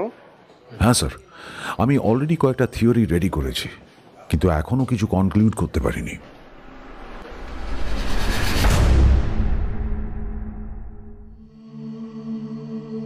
বাড়ির ড্রয়িং রুমের ভেতরে একটা বড় টেবিলের চারপাশে পুলিশ অফিসাররা বসে আছেন। জানলার বাইরে লাইট পোস্টের আলো এসে ঘরের মধ্যে একটা হালকা হলদেটে আবহ ছড়াচ্ছে। অরূপের সামনে বসানো হয়েছে প্রথম সন্দেহভাজন, ইলোরার ঘনিষ্ঠ বন্ধু সায়ন দত্তকে। মোটামুটি লম্বা চেহারা, চুল এলোমেলো, মুখে দাড়ি উঠেছে, চোখটা লালচে লাগছে, গায়ে পরনে একটা নীল রঙের জ্যাকেট। ওর হাত দুটো টেবিলের উপর সামনে রাখা, কিন্তু আঙুলগুলো অস্থিরভাবে টোকা দিচ্ছে। অরূপ শান্ত গলায় বলল, আচ্ছা, তুমি শেষ কবে ইলোরার সঙ্গে দেখা করেছিলে? ওদিন সন্ধ্যায় আমরা একসাথে কফি খেয়েছিলাম গড়িয়াহাটে। তারপর আমি বাড়ি চলে যাই। বাড়ি গিয়েছিলে? হ্যাঁ, তার কোনো প্রমাণ আছে কি? আমি আমি একা ছিলাম, বাড়িতে কেউ ছিল না। বুঝলাম। আচ্ছা, ইলোরার সঙ্গে সম্পর্কটা ঠিক কিরকম ছিল তোমার? আমরা খুব ভালো বন্ধু ছিলাম। আমি ওকে আঘাত করার কথা কখনো ভাবতে পারি না। দেখো সায়ন, তোমার ফোন রেকর্ড, মেসেজ আমরা কিন্তু সব কিছু খুঁজে দেখব। কিচ্ছু যদি লুকিয়েছ, ধরা কিন্তু তুমি পড়বে। সায়ন এক মুহূর্তের জন্য চোখ নামিয়ে নিল। ওর কাঁপা কাঁপা ঠোঁট দেখে বোঝা গেল ভেতরে তোলপাড় চলছে। পরের দিন সকাল 8টা, কলকাতা পুলিশ হেডকোয়ার্টার্সের কনফারেন্স হল ভর্তি সাংবাদিক। সামনের টেবিলে লম্বা মাইক্রোফোনের লাইন, ক্যামেরাগুলো সাজানো, সবার দৃষ্টি এক জায়গায়, কখন কমিশনার সাহেব আসবেন। হলঘরে এক ধরনের চাপা উত্তেজনা চলছে। ঠিক 9টায় দরজা খুলে কমিশনার পীযূষ সমাদ্দার ঢুকলেন, সঙ্গে সমরেশবাবু আর নতুন অফিসার সব্যসাচী। ক্যামেরার ফ্ল্যাশ মুহূর্তেই ঝলসে উঠল। সব্যসাচীর চেহারায় কোনো ভয় নেই, বরং বরফ কঠিন স্থিরতা। কমিশনার মাইক্রোফোনের সামনে এসে কাগজ খুললেন, তারপর গম্ভীর গলায় বললেন, আপনারা জানেন কয়েকদিন আগের রাতে যাদবপুরের লেক গার্ডেন্স এলাকায় একটি দুঃখজনক হত্যাকাণ্ড ঘটেছে। ভিকটিম ইলোরা মিত্র, বয়স 22। প্রাথমিক তদন্তে বোঝা যাচ্ছে এটি একটি পরিকল্পিত হত্যাকাণ্ড। তদন্ত এখনো প্রাথমিক স্তরে, তবে আমাদের কাছে গুরুত্বপূর্ণ কিছু তথ্য এসেছে। ক্রাইম সিন থেকে বেশ কয়েকটি এভিডেন্স সংগ্রহ করা হয়েছে। একজনকে জিজ্ঞাসাবাদের জন্য আটক করা হয়েছে। তদন্তের স্বার্থে এখনই কোনো নাম প্রকাশ করা হবে না, তবে আমি আপনাদের আশ্বস্ত করছি কলকাতা পুলিশ সর্বোচ্চ গুরুত্ব দিয়ে এই কেসের তদন্ত করছে। এবার তিনি পাশে বসা সব্যসাচীর দিকে ইশারা করলেন। নাও মিট এই কেসের ইনভেস্টিগেটিং অফিসার সব্যসাচী। সব ক্যামেরা একসাথে সব্যসাচীর দিকে ঘুরে গেল। ফ্ল্যাশ ঝলসে উঠল। সব্যসাচী শান্ত কণ্ঠে কিন্তু চোখে তীব্র দৃঢ়তা নিয়ে বললে, আমি শুধু একটাই প্রতিশ্রুতি দিচ্ছি, যে এই অপরাধ করেছে তাকে আমরা খুঁজে বের করব, সে যত বড় ক্ষমতাশালী হোক না কেন। হলঘরে মুহূর্তের জন্য নিস্তব্ধতা নেমে এলো। তারপর সাংবাদিকরা আবার চিৎকার চেঁচামেচি শুরু করল। মাইক টেনে নিয়ে কমিশনার পীযূষবাবু ঘোষণা করলেন, silence please, no more questions today.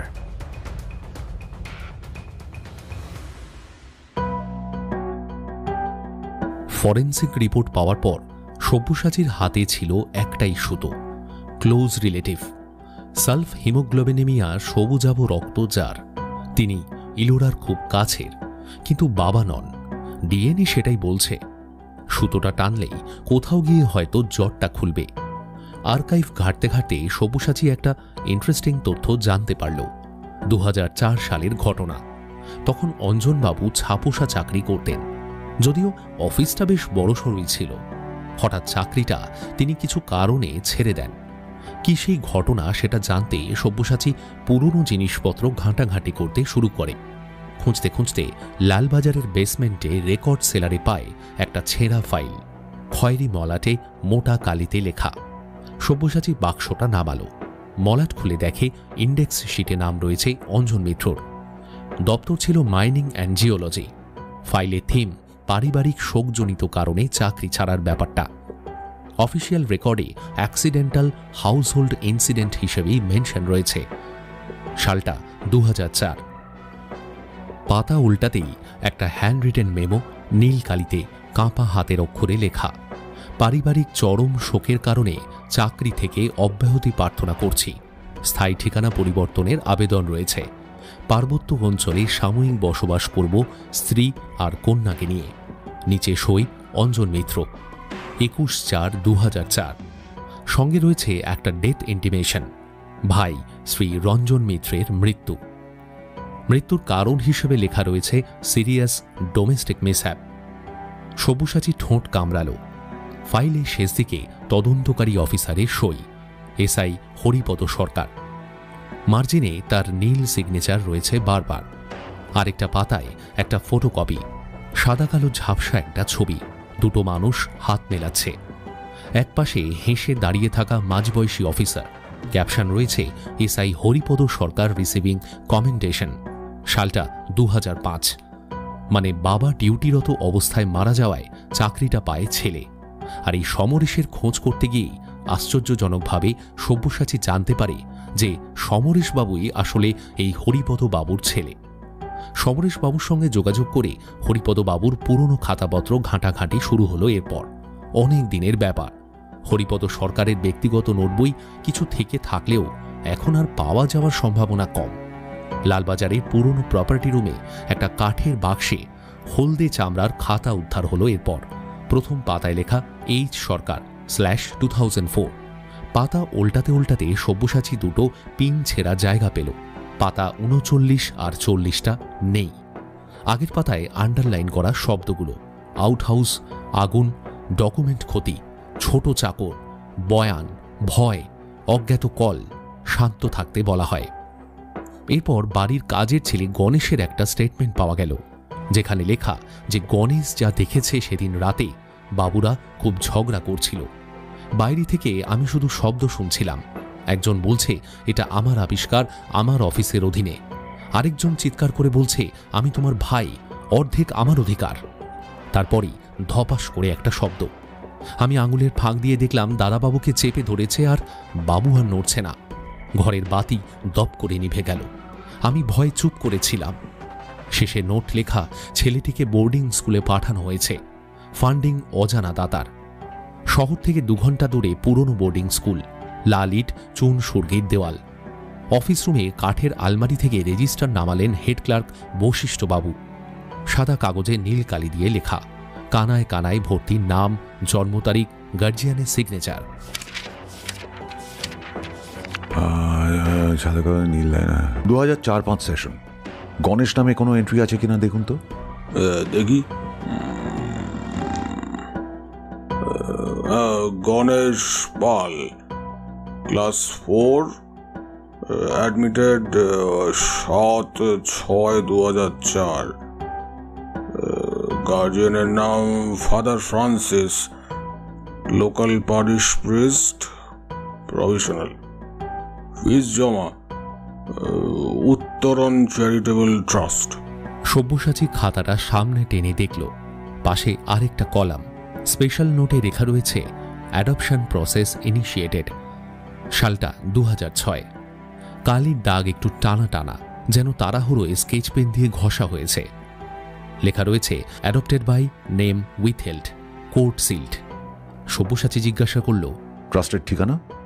বছর 3 হলো ট্রাস্টটা বন্ধ, বিল্ডিং ভাড়ায় চলে। আচ্ছা, ওই যে বাচ্চাটাকে দত্তক নিয়েছিল তার কোনো কাগজ আছে? হয়তো রেজিস্ট্রি অফিসে পাওয়া যাবে। Court number? এখানে কেবল লেখা ফ্যামিলি কোর্ট অর্ডার নাম্বার। কালিগুলো উঠে মিশে গেছে পাতার সঙ্গে, তাই পড়া যায় না। বোর্ডিংয়ের দেওয়ালে টাঙানো পুরনো একটা গ্রুপ ফটো। সাল 2005। ছোট ছোট বাচ্চাদের ছবি। পিছনে শাড়ির বাঁদিকে ন্যাড়া মাথা ছেলেটাই গণেশ। নিচে নাম নেই, শুধু ব্যাচ 2005। সব্যসাচী বুক পকেট থেকে ফোনটা বের করল। চুপি সারে ছবি তুলে নিল একটা। এরপর শহরের অন্য প্রান্তে একতলা পুরনো বাড়িতে এসে হাজির হল সব্যসাচী। শাটারের উপরে ফিকে সাইনবোর্ড, রং খসে পড়েছে। তালাটাও জং ধরা। পাশে চায়ের দোকানের মালিক গান ধরেছে খালি গলায়। ছেঁড়া স্যান্ডো গেঞ্জি গায়ে, কোমরে গামছা পরে। এই বিল্ডিংটাই ছিল উত্তরণ চ্যারিটেবল ট্রাস্ট। চাওয়ালা জিজ্ঞেস করল, অফিস? ও তো বহু বছর হলো বন্ধ গো। কাগজপত্র শুনেছি তুলে নিয়েছে, কোটফোট করছিল। কে তুলেছিল জানেন?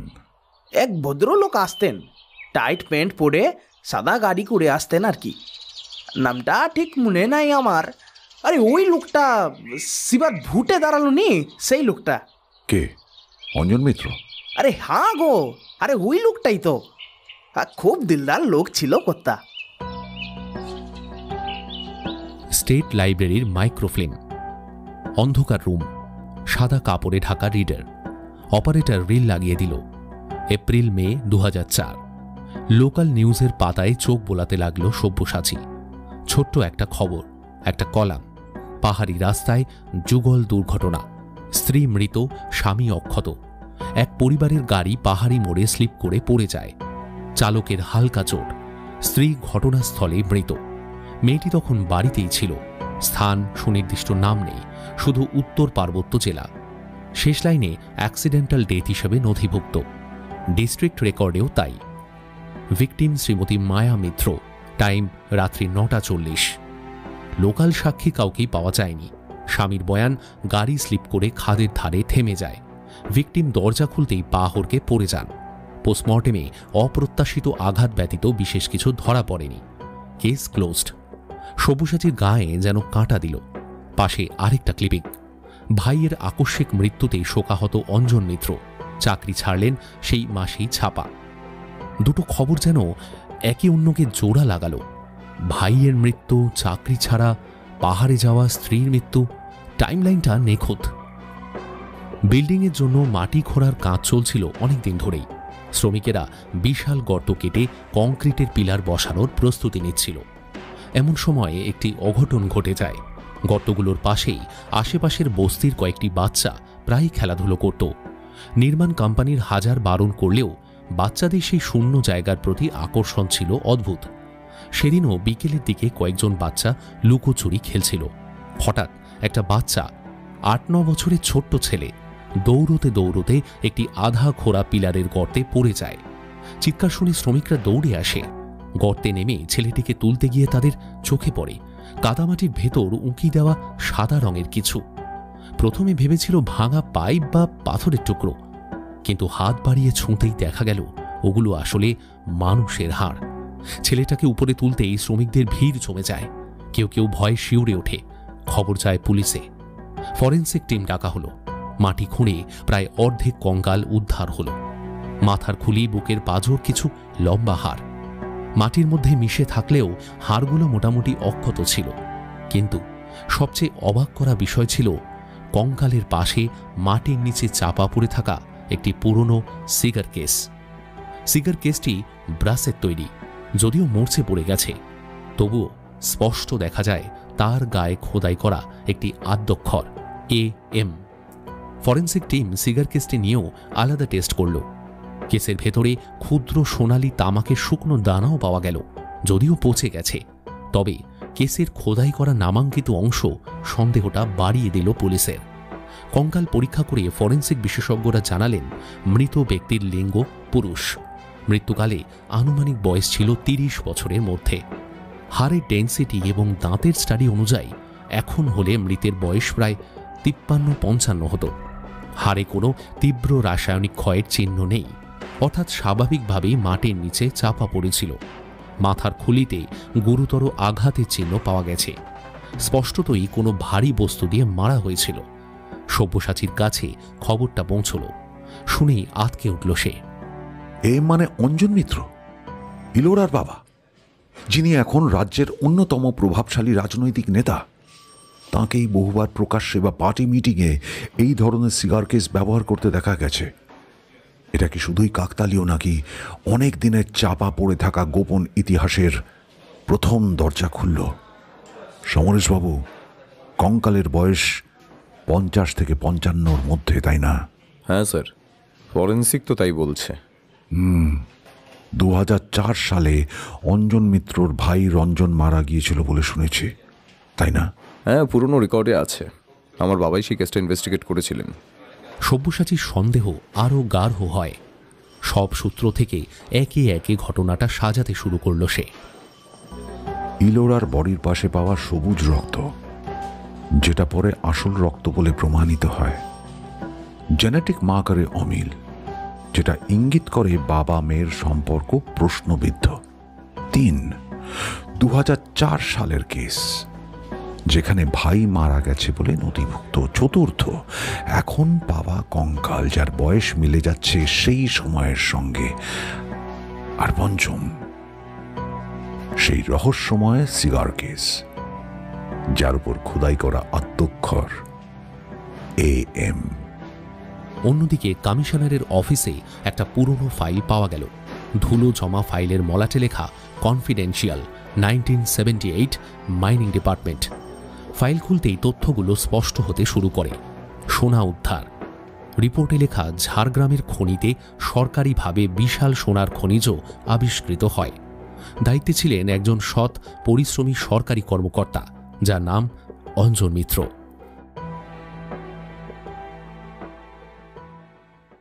অঞ্জন মিত্রের পার্সোনাল রুমে বসে রয়েছে সব্যসাচী। সব্যসাচী বলে উঠল, নমস্কার রঞ্জনবাবু, আপনার শোকটা যে কতখানি তা বুঝতে পারছি। এ সময় আপনাকে ডিস্টার্ব করা হয়তো উচিত নয়। আপনার অস্বস্তি হলে আমি আপনাকে প্রশ্ন করব না। হোয়াট? অঞ্জন মিত্র? ও, আই এম সো সরি, অঞ্জনবাবু। ওকে, আসুন। নমস্কার। একটু বিরক্ত করতে এলাম। বিরক্ত কিসের? আপনারা আইনের রক্ষক, আপনাদের একটু সাহায্য করব, এ তো সৌভাগ্য। সব্যসাচী অঞ্জনবাবুর মুখোমুখি আরেকটা চেয়ারে এসে বসল। একটু চা বা কফি বলি? না ধন্যবাদ। ঠান্ডা কিছু খাবেন? না না, ব্যস্ত হবেন না, আই এম অল রাইট। তারপর বলুন। আসলে কমিশনার স্যার হয়তো আপনাকে বলেছেন সবটাই। হ্যাঁ বলেছেন। আপনি আমার মেয়ের খুনের কেসটা দেখছেন, আর সে বিষয়েই কিছু জিজ্ঞাসা ছিল আপনার, তাই তো? আসলে আমি একটা জায়গায় আটকে গেছি। আপনি তো আপনার ভাইয়ের, আপনার যমজ ভাইয়ের মৃত্যুতে শোকাহত হয়েছিলেন। তারপর? আচ্ছা, এটা কি বলতেই হবে? It's too personal. না স্যার, তেমন বাধ্যবাধকতা কিছু নেই, জাস্ট তদন্তের বিষয়ই আর কি। ওকে। আসলে ঘটনাটা এতটাই তিক্ত বা বলা ভালো লজ্জার যে আর পুনরাবৃত্তি করতে চাই না। আমি তখন মাইনিং ডিপার্টমেন্টে কাজ করি। পিতৃপুরুষের যা ছিল তাতে আমাদের অভাব হতো না, কিন্তু আমার ওই মোহ কখনোই ছিল না যেটা আমার বাবার ছিল। ধাতটা আমার ভাইও পেয়েছিল। তখন আমি স্ত্রীকে নিয়ে আলাদা থাকি কোয়ার্টারেই। মেয়ে ছোট। পারিবারিক সম্পত্তি সব ভাই ভোগ করত। আসলে আমার সঙ্গে বনিমনা তেমন ছিল না। সেটা কি সম্পত্তির ভাগ নিয়েই? হ্যাঁ, বলতে পারেন। আসলে যমজ হলেও আমাদের স্বভাব বা সব কিছুই ছিল সম্পূর্ণ বিপরীত। চরম ব্রিলিয়ান্ট ছিল, কিন্তু বুদ্ধিটা খারাপ কাজে ব্যবহার করে নষ্ট করলে যা হয় আর কি। স্কুলে পড়তে পড়তেই খারাপ সঙ্গে পড়ে বকে গেল। তারপর যা হয় আর কি। বাবার জিনিসপত্র সব হাতে পেয়ে উচ্ছন্নে গেল একেবারে। কোনো রকম বদভ্যাসই আর বাকি ছিল না ওর। যোগাযোগ ছিল না। হঠাৎ একদিন দেখি ওকে। সে সময় ঝাড়গ্রামে অনেক সোনা উদ্ধার করা হয়, হরপ্পা আমলের। প্রাইসটাকে কিন্তু স্রেফ সোনার দাম দিয়ে বিচার করলে ভুল হবে। ঐতিহাসিক মূল্যটাই আলাদা। ও সে সময় খবর পেয়ে গেল কিভাবে কি জানি। ও এসে প্রথমে আমার নাম ভাঙিয়ে ঢোকার চেষ্টা করে ধরা পড়ল। তারপর ওইভাবে হলো না দেখে আমাকে ধরল। 50-50 অফারও করলো। বলল যে কোথাও নাকি বিদেশি ডিলারকে বিক্রি করে অনেক রোজগার হবে। প্রবল কথা কাটাকাটির সময় আমার গায়ে হাত দিল। তাতে আমিও রেগে গিয়ে বললাম পুলিশকে জানাবো। ও তখনকার মতো চলে গেল, কিন্তু তারপর যেটা করলো সেটা আমার ধারণাতেও আসেনি। ও আউট হাউসে যেখানে জিনিসটা স্টোর করে রাখা ছিল সেখানে ঢুকে চুরি করতে গেল। ওখানেই কোনোভাবে আগুন ধরে শেষটায় মারা যায়। টাইট সিকিউরিটি ছিল না? ছিল, তবে কিভাবে কি হয়েছিল তা জানা যায়নি। বললাম না, ও খুব বুদ্ধিমান ছিল। এমন সময় হঠাৎ টেবিল থেকে ছুরিটা পড়ে গেল। কুড়োতে গেলেন অঞ্জনবাবু। তড়িঘড়ি সব্যসাচীও কুড়োতে গিয়ে অঞ্জনবাবুর হাতে লেগে কেটে গেল অল্প করে। সব্যসাচী নিজের রুমালটা চেপে ধরল হাতে, তারপর বলল, extremely sorry sir. It's okay. Anything else? হ্যাঁ, মানে তারপর কি হলো? আমি স্ত্রী আর কন্যাকে নিয়ে উত্তরবঙ্গে বেড়াতে যাই, কারণ আমাদের মানসিক অবস্থা ঠিক ছিল না। সেখানেই একটা মিসহ্যাপ ঘটে। আমার মিসেস স্লিপ করে পড়ে যান। I am so sorry. তারপর আমি ফিরে আসি, কিন্তু কোনো কাজেই ঠিক মন বসছিল না। আমি তাই রিজাইন দিই। হাজার হোক নিজের ভাই তো, লজ্জাও করতো। তারপর শহর ছাড়লাম। পৈতৃক সম্পত্তি নেওয়ার ইচ্ছা ছিল না, আমি সেসব ডোনেট করে দিলাম। কিন্তু মেয়েকে তো বড় করতে হবে, টান তো থাকি বলুন। তাই এক সময় ফিরে এলাম। অভিনয়ে কিভাবে এলেন? সেও এক গল্প। আসলে আমি ওদিকটায় কখনোই ছিলাম না। হ্যাঁ, বলছিলাম আপনি ছাপোষা জীবনেই অভ্যস্ত ছিলেন।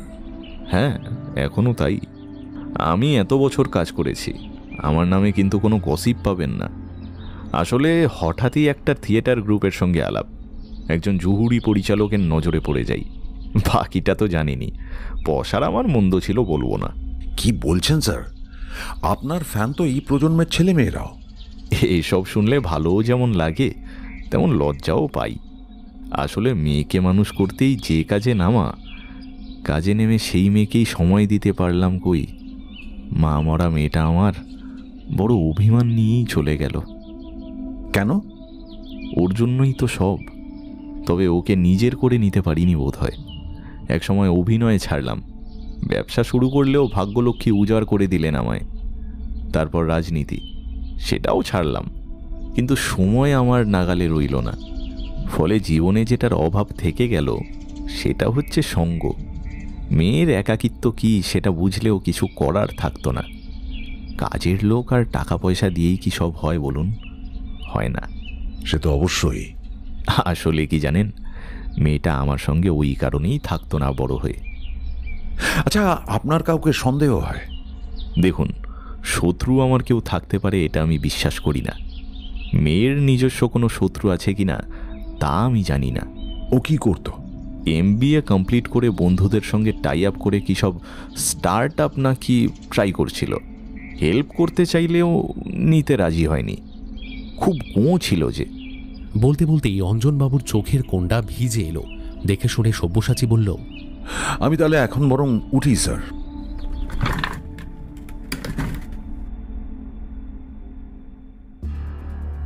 দুদিন পর এক ভোরবেলা পুলিশ সাধু মস্তানকে তুলে নিল তিলজলা থেকে। তা দুদিন পর ভিক্টর ধরা পড়ল পার্ক সার্কাসে। দুজনেরই প্রাথমিক স্টেটমেন্ট ওরা ডাকাতি করতে ঢুকেছিল, খুন করার উদ্দেশ্য ছিল না। কেউ সুপারিও দেয়নি, বাধা পড়ায় গুলি চালিয়ে দিতে হয়। এই বিবরণ বারচারেক 4 পুলিশ অফিসারকে দেওয়ার পর অবশেষে একদিন সব্যসাচীর মুখোমুখি হতে হলো ওদের।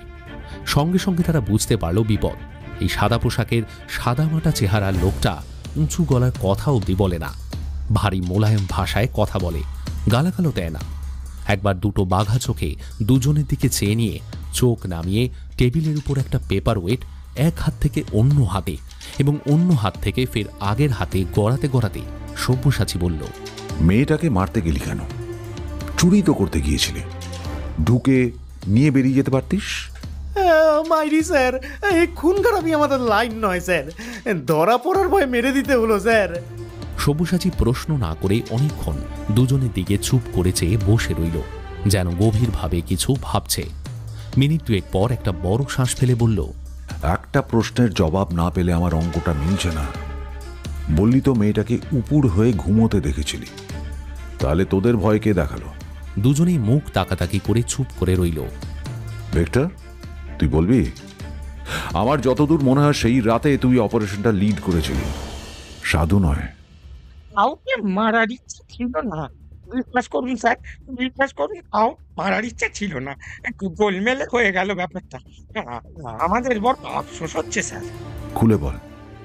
দেখ ভাই, নিজের গর্দান বাঁচানো অনেক বেশি ইম্পর্ট্যান্ট।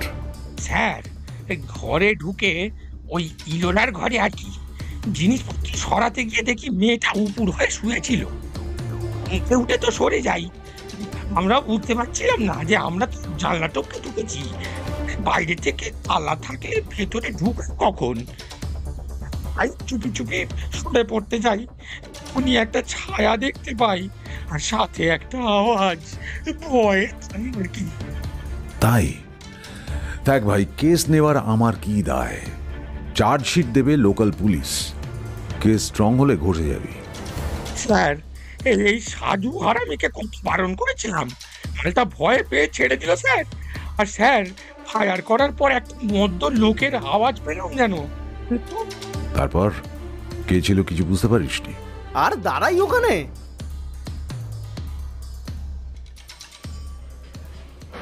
হ্যালো স্যার, রহস্যের জাল গুটিয়ে এসেছে। পরশুদিন সন্ধ্যে 7টায় আমাদের অফিসে একটা মিটিং অর্গানাইজ করুন। হ্যাঁ, অঞ্জনবাবু, অরূপবাবু, সমরেশবাবু, সুভাষবাবু, সুখেনবাবু, রাজকুমারবাবু এদের আসতে বলুন। আর ওই ইলোরার বয়ফ্রেন্ড ছেলেরা কি যেন নাম ওর, ও থাকলে ভালো হয়। আর হ্যাঁ, সিকিউরিটি দুজনকেও অবশ্যই থাকতে বলবেন। আর যাদের শেষে ধরেছিলাম, মানে ওই ফুটো মস্তান, ভিক্টর আর সাধু, ওদের তো থাকতেই হবে। কয়েকজন আর্মড পুলিশ সঙ্গে রাখবেন, বোধ পুরুষ এবং মহিলা পুলিশ। বলা যায় না কে কিভাবে রিয়্যাক্ট করবে। সেদিন কিন্তু যবনিকা উদ্ঘাটিত হবে। ব্যাপারটা কি বলো তো, বাকিরা কিন্তু সম্পূর্ণ অন্যভাবে চিন্তা করছে। দুটো অ্যারেস্টও করে ফেলেছে। ওগুলো আমি করিয়েছি স্যার। আমি এক্ষুনি কিছু বলছি না, বলে দিলে ইন্টারেস্ট চলে যাবে। শুধু এইটুকু বলতে পারি, এইরকম আশ্চর্য কেস আমি কেন অনেকেই আগে কখনো হ্যান্ডেল করেনি। ঠিক আছে, আমি কৌতূহল চেপে রাখছি, কয়েক ঘন্টার তো ব্যাপার।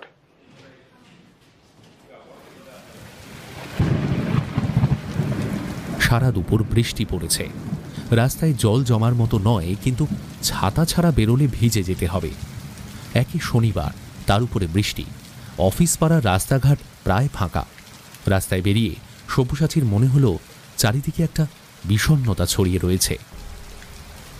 হয়তো বাইরে নয়, বিষণ্ণতা তার ভেতরে। এই রহস্যটা তার কাছে রহস্য আর নেই। সবকিছু জলের মতো পরিষ্কার। মানুষের লোভ, ঘৃণা, নীচতা আরও একবার নগ্নভাবে তার সামনে এসে দাঁড়িয়েছে। হয়তো বিষণ্ণতা সেই জন্য।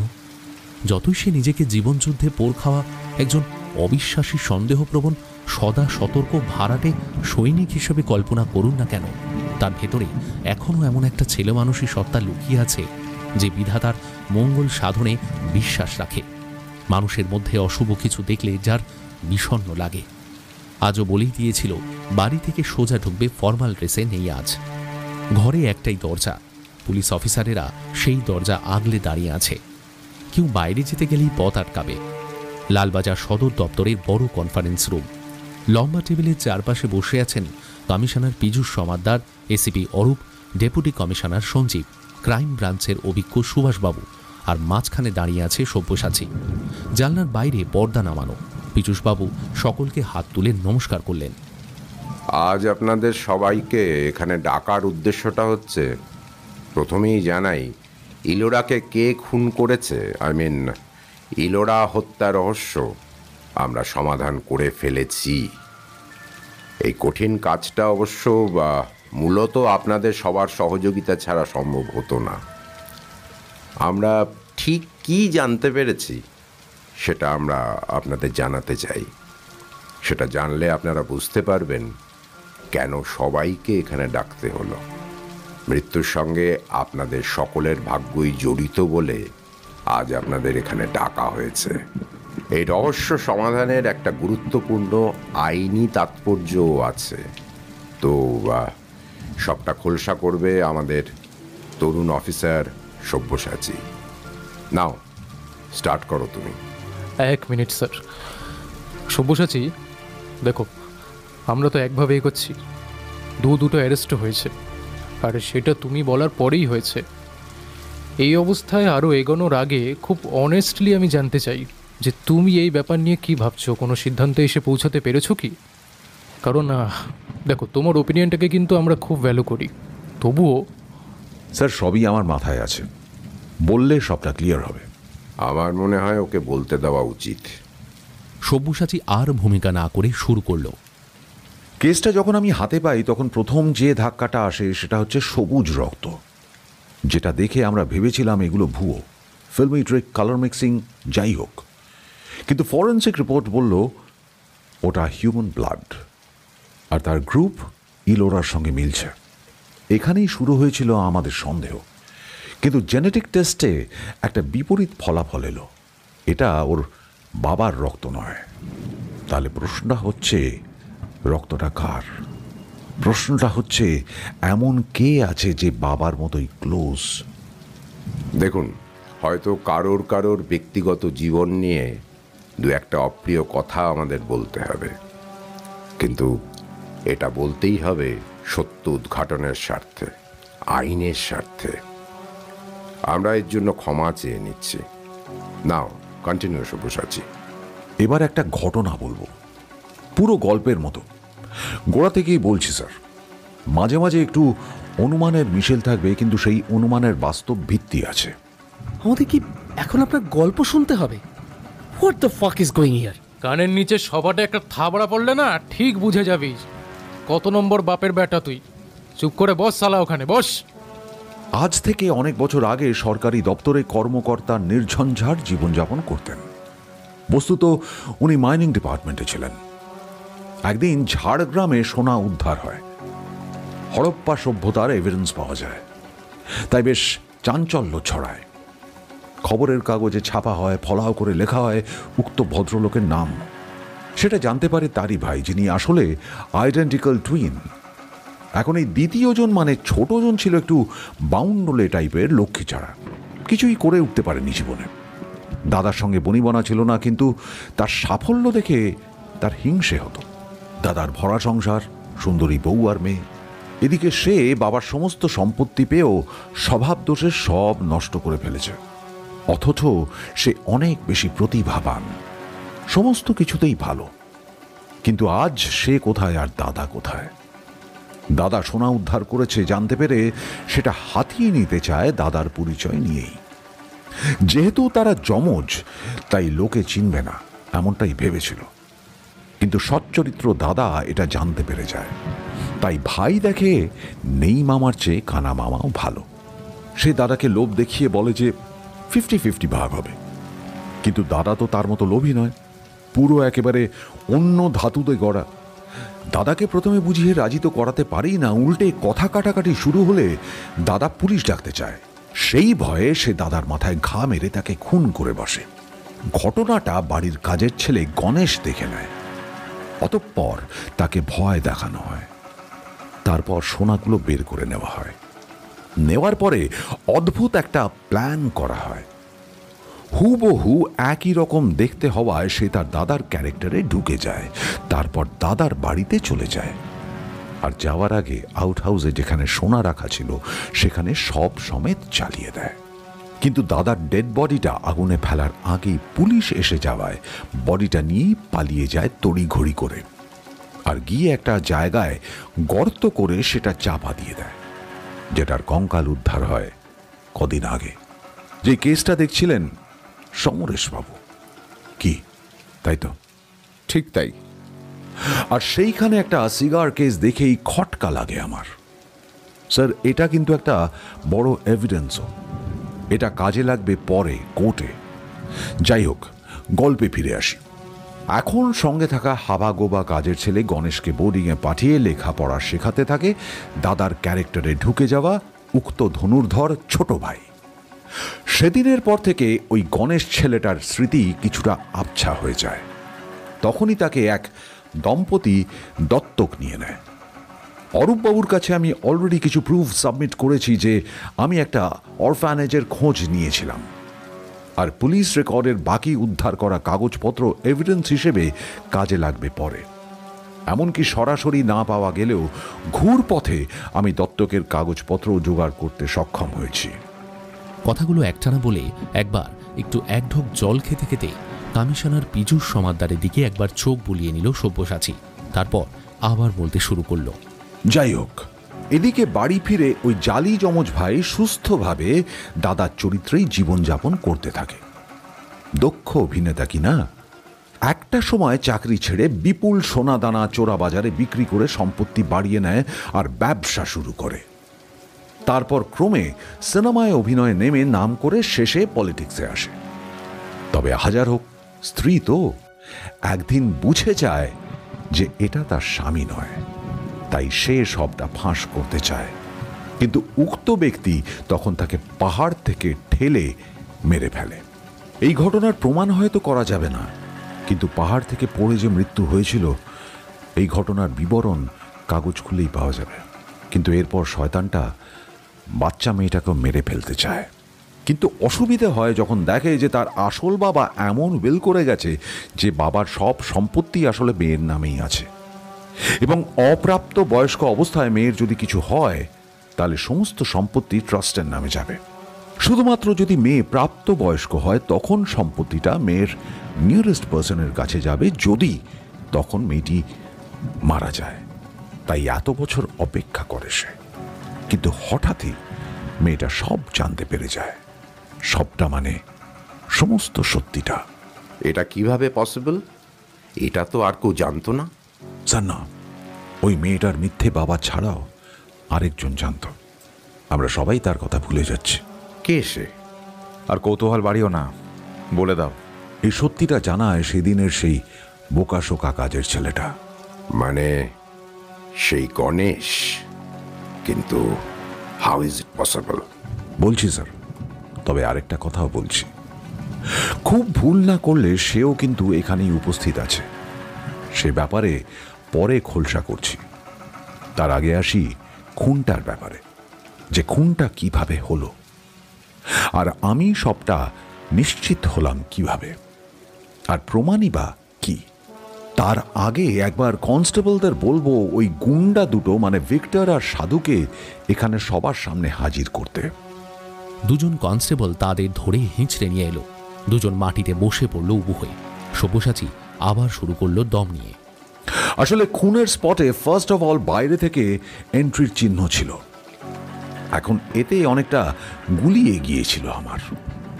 তখন ভিক্টর আর সাধু সবটা ক্লিয়ার করে দেয়। বেসিক্যালি ওরা সেদিন ঘর ফাঁকা বুঝে চুরি করতে এসেছিল, কারণ সিকিউরিটি ছেলেটা মানে ওই শিব, একটু শিবচরণকে এখানে হাজির করতে হবে। শিবচরণ অপরাধী মুখে হাজির হলো। সব্যসাচী বলল, হ্যাঁ, এই যে যাকে দেখছেন ওই অ্যাপার্টমেন্টের একজন সিকিউরিটি গার্ড। এই ওদের ইনফরমেশন দিয়েছিল, কারণ এই ব্যাটা চেয়েছিল চুরি করে এর পরকীয়া প্রেমিকা মানে মালতীকে নিয়ে পালাবে। বলে রাখা ভালো, মালতী আয়ার কাজ করত। ওর আরও একটা পরিচয় আছে, ও আসলে ওই ওই যে মাথা নিচু করে বসে আছে ওই সাধুর বউ। সাধু কথাটা শুনেই হঠাৎ খাপ্পা হয়ে শিবচরণের উপর ঝাঁপিয়ে পড়ল। এই সালা বেঈমান কুত্তার বাচ্চা, হ্যাঁ তুই কি না শেষকালে হারামি সালা। কিছু বলার আগেই কনস্টেবল রাজু এসে এক ঘা বসিয়ে দিয়েছে ওর মুখে। অক করে উঠে সরে গেল সে। নাক ফেটে রক্ত পড়ছে, তবুও গোঁ গোঁ করছে। শিবচরণ কোনো মতে গলা খাঁকারি দিয়ে ছাড়িয়ে নিয়েছে নিজেকে।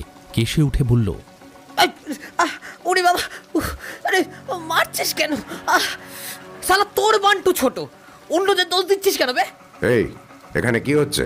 নিয়ে যাও, সরাও এদের। সঙ্গে সঙ্গে কনস্টেবল গোপালও এসে হাজির হলো। এদের সরিয়ে নিয়ে গেল।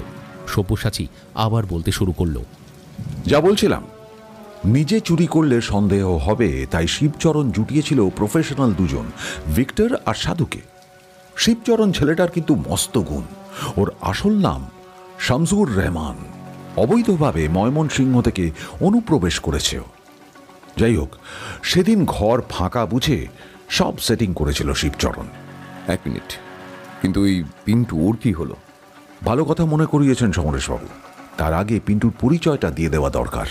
পিন্টু ওখানে সিকিউরিটির কাজই করত। ওই শামসুর ওরফে শিবচরণকে কাজে ঢুকিয়েছিল। কিন্তু ও তো... হ্যাঁ, বলছি ওই কথাতেই আসছি। ওকে শিবচরণের কামরায় খুঁজলেই পাবেন। তার মানে ওই বেটাই? আমি কিন্তু এখনো পুরোটা বলিনি। আসলে সেদিন প্ল্যানে পিন্টু ছিলই না, কিন্তু ও জেনে যাওয়ায় ওকে সরিয়ে দিতে ওকে খুন করে শিবচরণ। ডেড বডিটা এখন কতটা অক্ষত পাবেন জানি না, তবে খুঁজলে ওর কামরাতেই পাবেন। এদিকে এই বুদ্ধ ভিক্টররা কিন্তু জানতো না যে সেখানে আগে ভাগেই মালকিন ইলোরা আছে। আসলে ওরা ঘর বন্ধ দেখেই ঢুকেছিল। কিভাবে বুঝবে? তবে সে ঘুমোচ্ছে দেখে পালাতে যায়। তখন ওরা একটা সাউন্ড পেয়ে ভয় পেয়ে গুলি চালায়। গুলিটা কিন্তু লাগার আগে খুনির গা ঘেঁষে বেরিয়ে যায়। আর ওখানেই হচ্ছে মজা, খুনির রক্ত হচ্ছে সবুজ। অবাক লাগলেও এটাই সত্যি। Rare group. সঙ্গে সঙ্গে দেখে বোঝা না গেলেও পড়ে থাকলে স্পষ্ট হয়। এক্ষেত্রেও তাই হয়েছিল। What rubbish! এসব কি গাঁজাখুরি বানোয়াট কাহিনী বলছেন? আমার গায়ে মোটেও গুলি লাগেনি। আমার পায়ে পেরেক ফুটে রক্তটা। বলুন স্যার, থামলেন কেন? সেদিন রাতে মেয়ের রুমে আপনি পেরেকে পা চুলকোতে গিয়ে রক্ত বের করে ফেলেন, তাই না? আপনি খুনটা করেননি, তাই তো? গুলি তো বললে গুন্ডা দুটো চালিয়েছিল, তাহলে খুনি অঞ্জনবাবু রঞ্জন কিভাবে হয়? আসি স্যার, তার আগে বলি আমি শুরুতে যে গল্পটা বলেছিলাম সেটা সবাই মূল ঘটনার সঙ্গে কানেক্ট করতে পেরেছেন কিনা। কারো ডাউট থাকলে বলবেন কিন্তু। আসলে গুলিটা চলার আগেই ইলোরার খুনটা হয়ে গিয়েছিল, সেটা রঞ্জনবাবুই করেছিলেন। আচ্ছা, এতটা কনফার্ম কিভাবে হচ্ছে যে উনিই রঞ্জনবাবু, অঞ্জন নয়? ওটাই তো মজা sir, tragedy, fallacy sir, fallacy. আসলে আমি ওর বাড়িতে গিয়ে বদমাইশি করে ওর ব্লাড স্যাম্পল নিয়ে আসি, যেটা সবুজ সবুজ রক্ত। তাছাড়া ওর দাদা আসল অঞ্জনবাবু কিন্তু ব্লাড ডোনেট করেছেন কর্মরত অবস্থায়, তার রেকর্ড খুঁজলেও পাবেন। সবুজ মানে এই রেয়ার রক্তের অধিকারীরা কিন্তু রক্ত অন্য কাউকে দিতে বা নিতে পারেন না। তাছাড়াও ওদের জন্মের হিস্ট্রি দেখলেই বুঝবেন ওদের কিন্তু দুজনেরই সবুজ রক্ত ছিল না। একজন নর্মাল মানে অঞ্জনবাবু নর্মাল হলে নিশ্চয়ই আরেকজন মানে রঞ্জনবাবুই সবুজ রক্তের, মানে ইনি কালপ্রিট। ব্রাভো!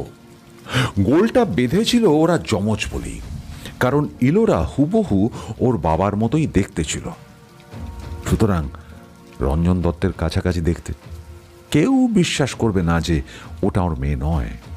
কিন্তু তুমি মাঝে বললে না যে গণেশ নাকি এখানেই আছে? কোথায় সে? আছে স্যার, তবে এখন তার নাম গণেশ নয়, এখন তিনি পীযূষ সমাদ্দার, আমাদের honourable commissioner sir. Pin drop silence ঘরে একেবারে। হঠাৎ তরাক করে উঠেই আবার ধপ করে বসে পড়েন পীযূষবাবু। ইনফ্যাক্ট ওর অপরাধ বোধ কিন্তু আজও যায়নি। উনি নিজেই সবটা রিভিল করতে পারতেন, কিন্তু প্রমাণ ছিল না, আর সেটা জোগাড় করলেও ওর নিজেরও নৈতিকভাবে কিছু বলার ছিল না। শেষমেশ ইনি এলোরাকে সবটা জানিয়ে দিলে যে তার এমন পরিণতি হবে লোভী রঞ্জনের হাতে, তাও এত দ্রুত সেটা ভাবেননি।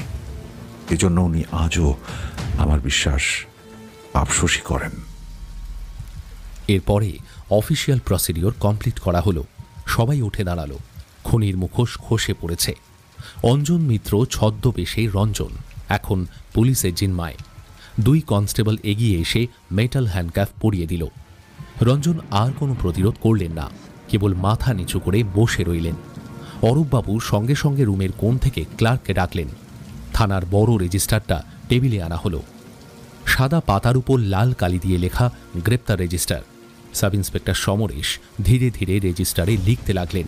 আসামির নাম অঞ্জন মিত্র, বয়স আনুমানিক 54 বছর, পিতা প্রয়াত প্রভাত মিত্র, ঠিকানা গলফ গ্রিন, অপরাধ হত্যা আইপিসি 302 অনুযায়ী, প্রতারণা আইপিসি 420, ছদ্মবেশ বা পরিচয় জালিয়াতি আইপিসি 419, চোরা চালান এবং অবৈধ সম্পদ সঞ্চয় prevention of corruption act 1988, unlawful possession of gold act.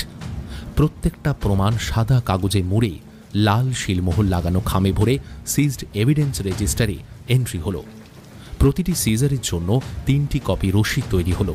একটি তদন্ত অফিসারের কাছে, একটি কোর্টে যাবে, আরেকটা প্রমাণাগারে জমা পড়বে। সবাই কনগ্র্যাচুলেট করল সব্যসাচীকে। সত্যি সব্যসাচী, তুমি আজ একটা যুগান্তকারী কাজ করেছো। সবাই রুম থেকে বেরোতে থাকে আস্তে আস্তে। কমিশনার পীযূষবাবু চোখ মুছে সব্যসাচীর কাঁধে হাত রেখে বললেন, তুমি শুধু একটা খুনের রহস্য ভেদ করলে না, আমার জীবনের অভিশাপ মোচন করলে।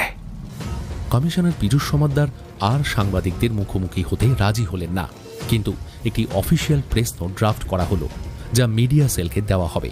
প্রেস নোটে লেখা থাকলো, লালবাজার সিটিডি ইউনিটের বিশেষ অভিযানে আজ রাতে প্রভাবশালী ব্যবসায়ী এবং রাজনীতিবিদ রঞ্জন মিত্রকে গ্রেপ্তার করা হয়েছে। দীর্ঘ তদন্তে জানা যায় তিনি আসলে তার যমজ ভাই অঞ্জন মিত্রের পরিচয় বছরের পর বছর ছদ্মবেশে জীবনযাপন করছিলেন। অভিযুক্তের বিরুদ্ধে হত্যাকাণ্ড, প্রতারণা এবং চোরাচালানের মামলা রুজু করা হয়েছে। প্রমাণ আদালতে পেশ করা হবে। আইন আইনের পথে চলবে।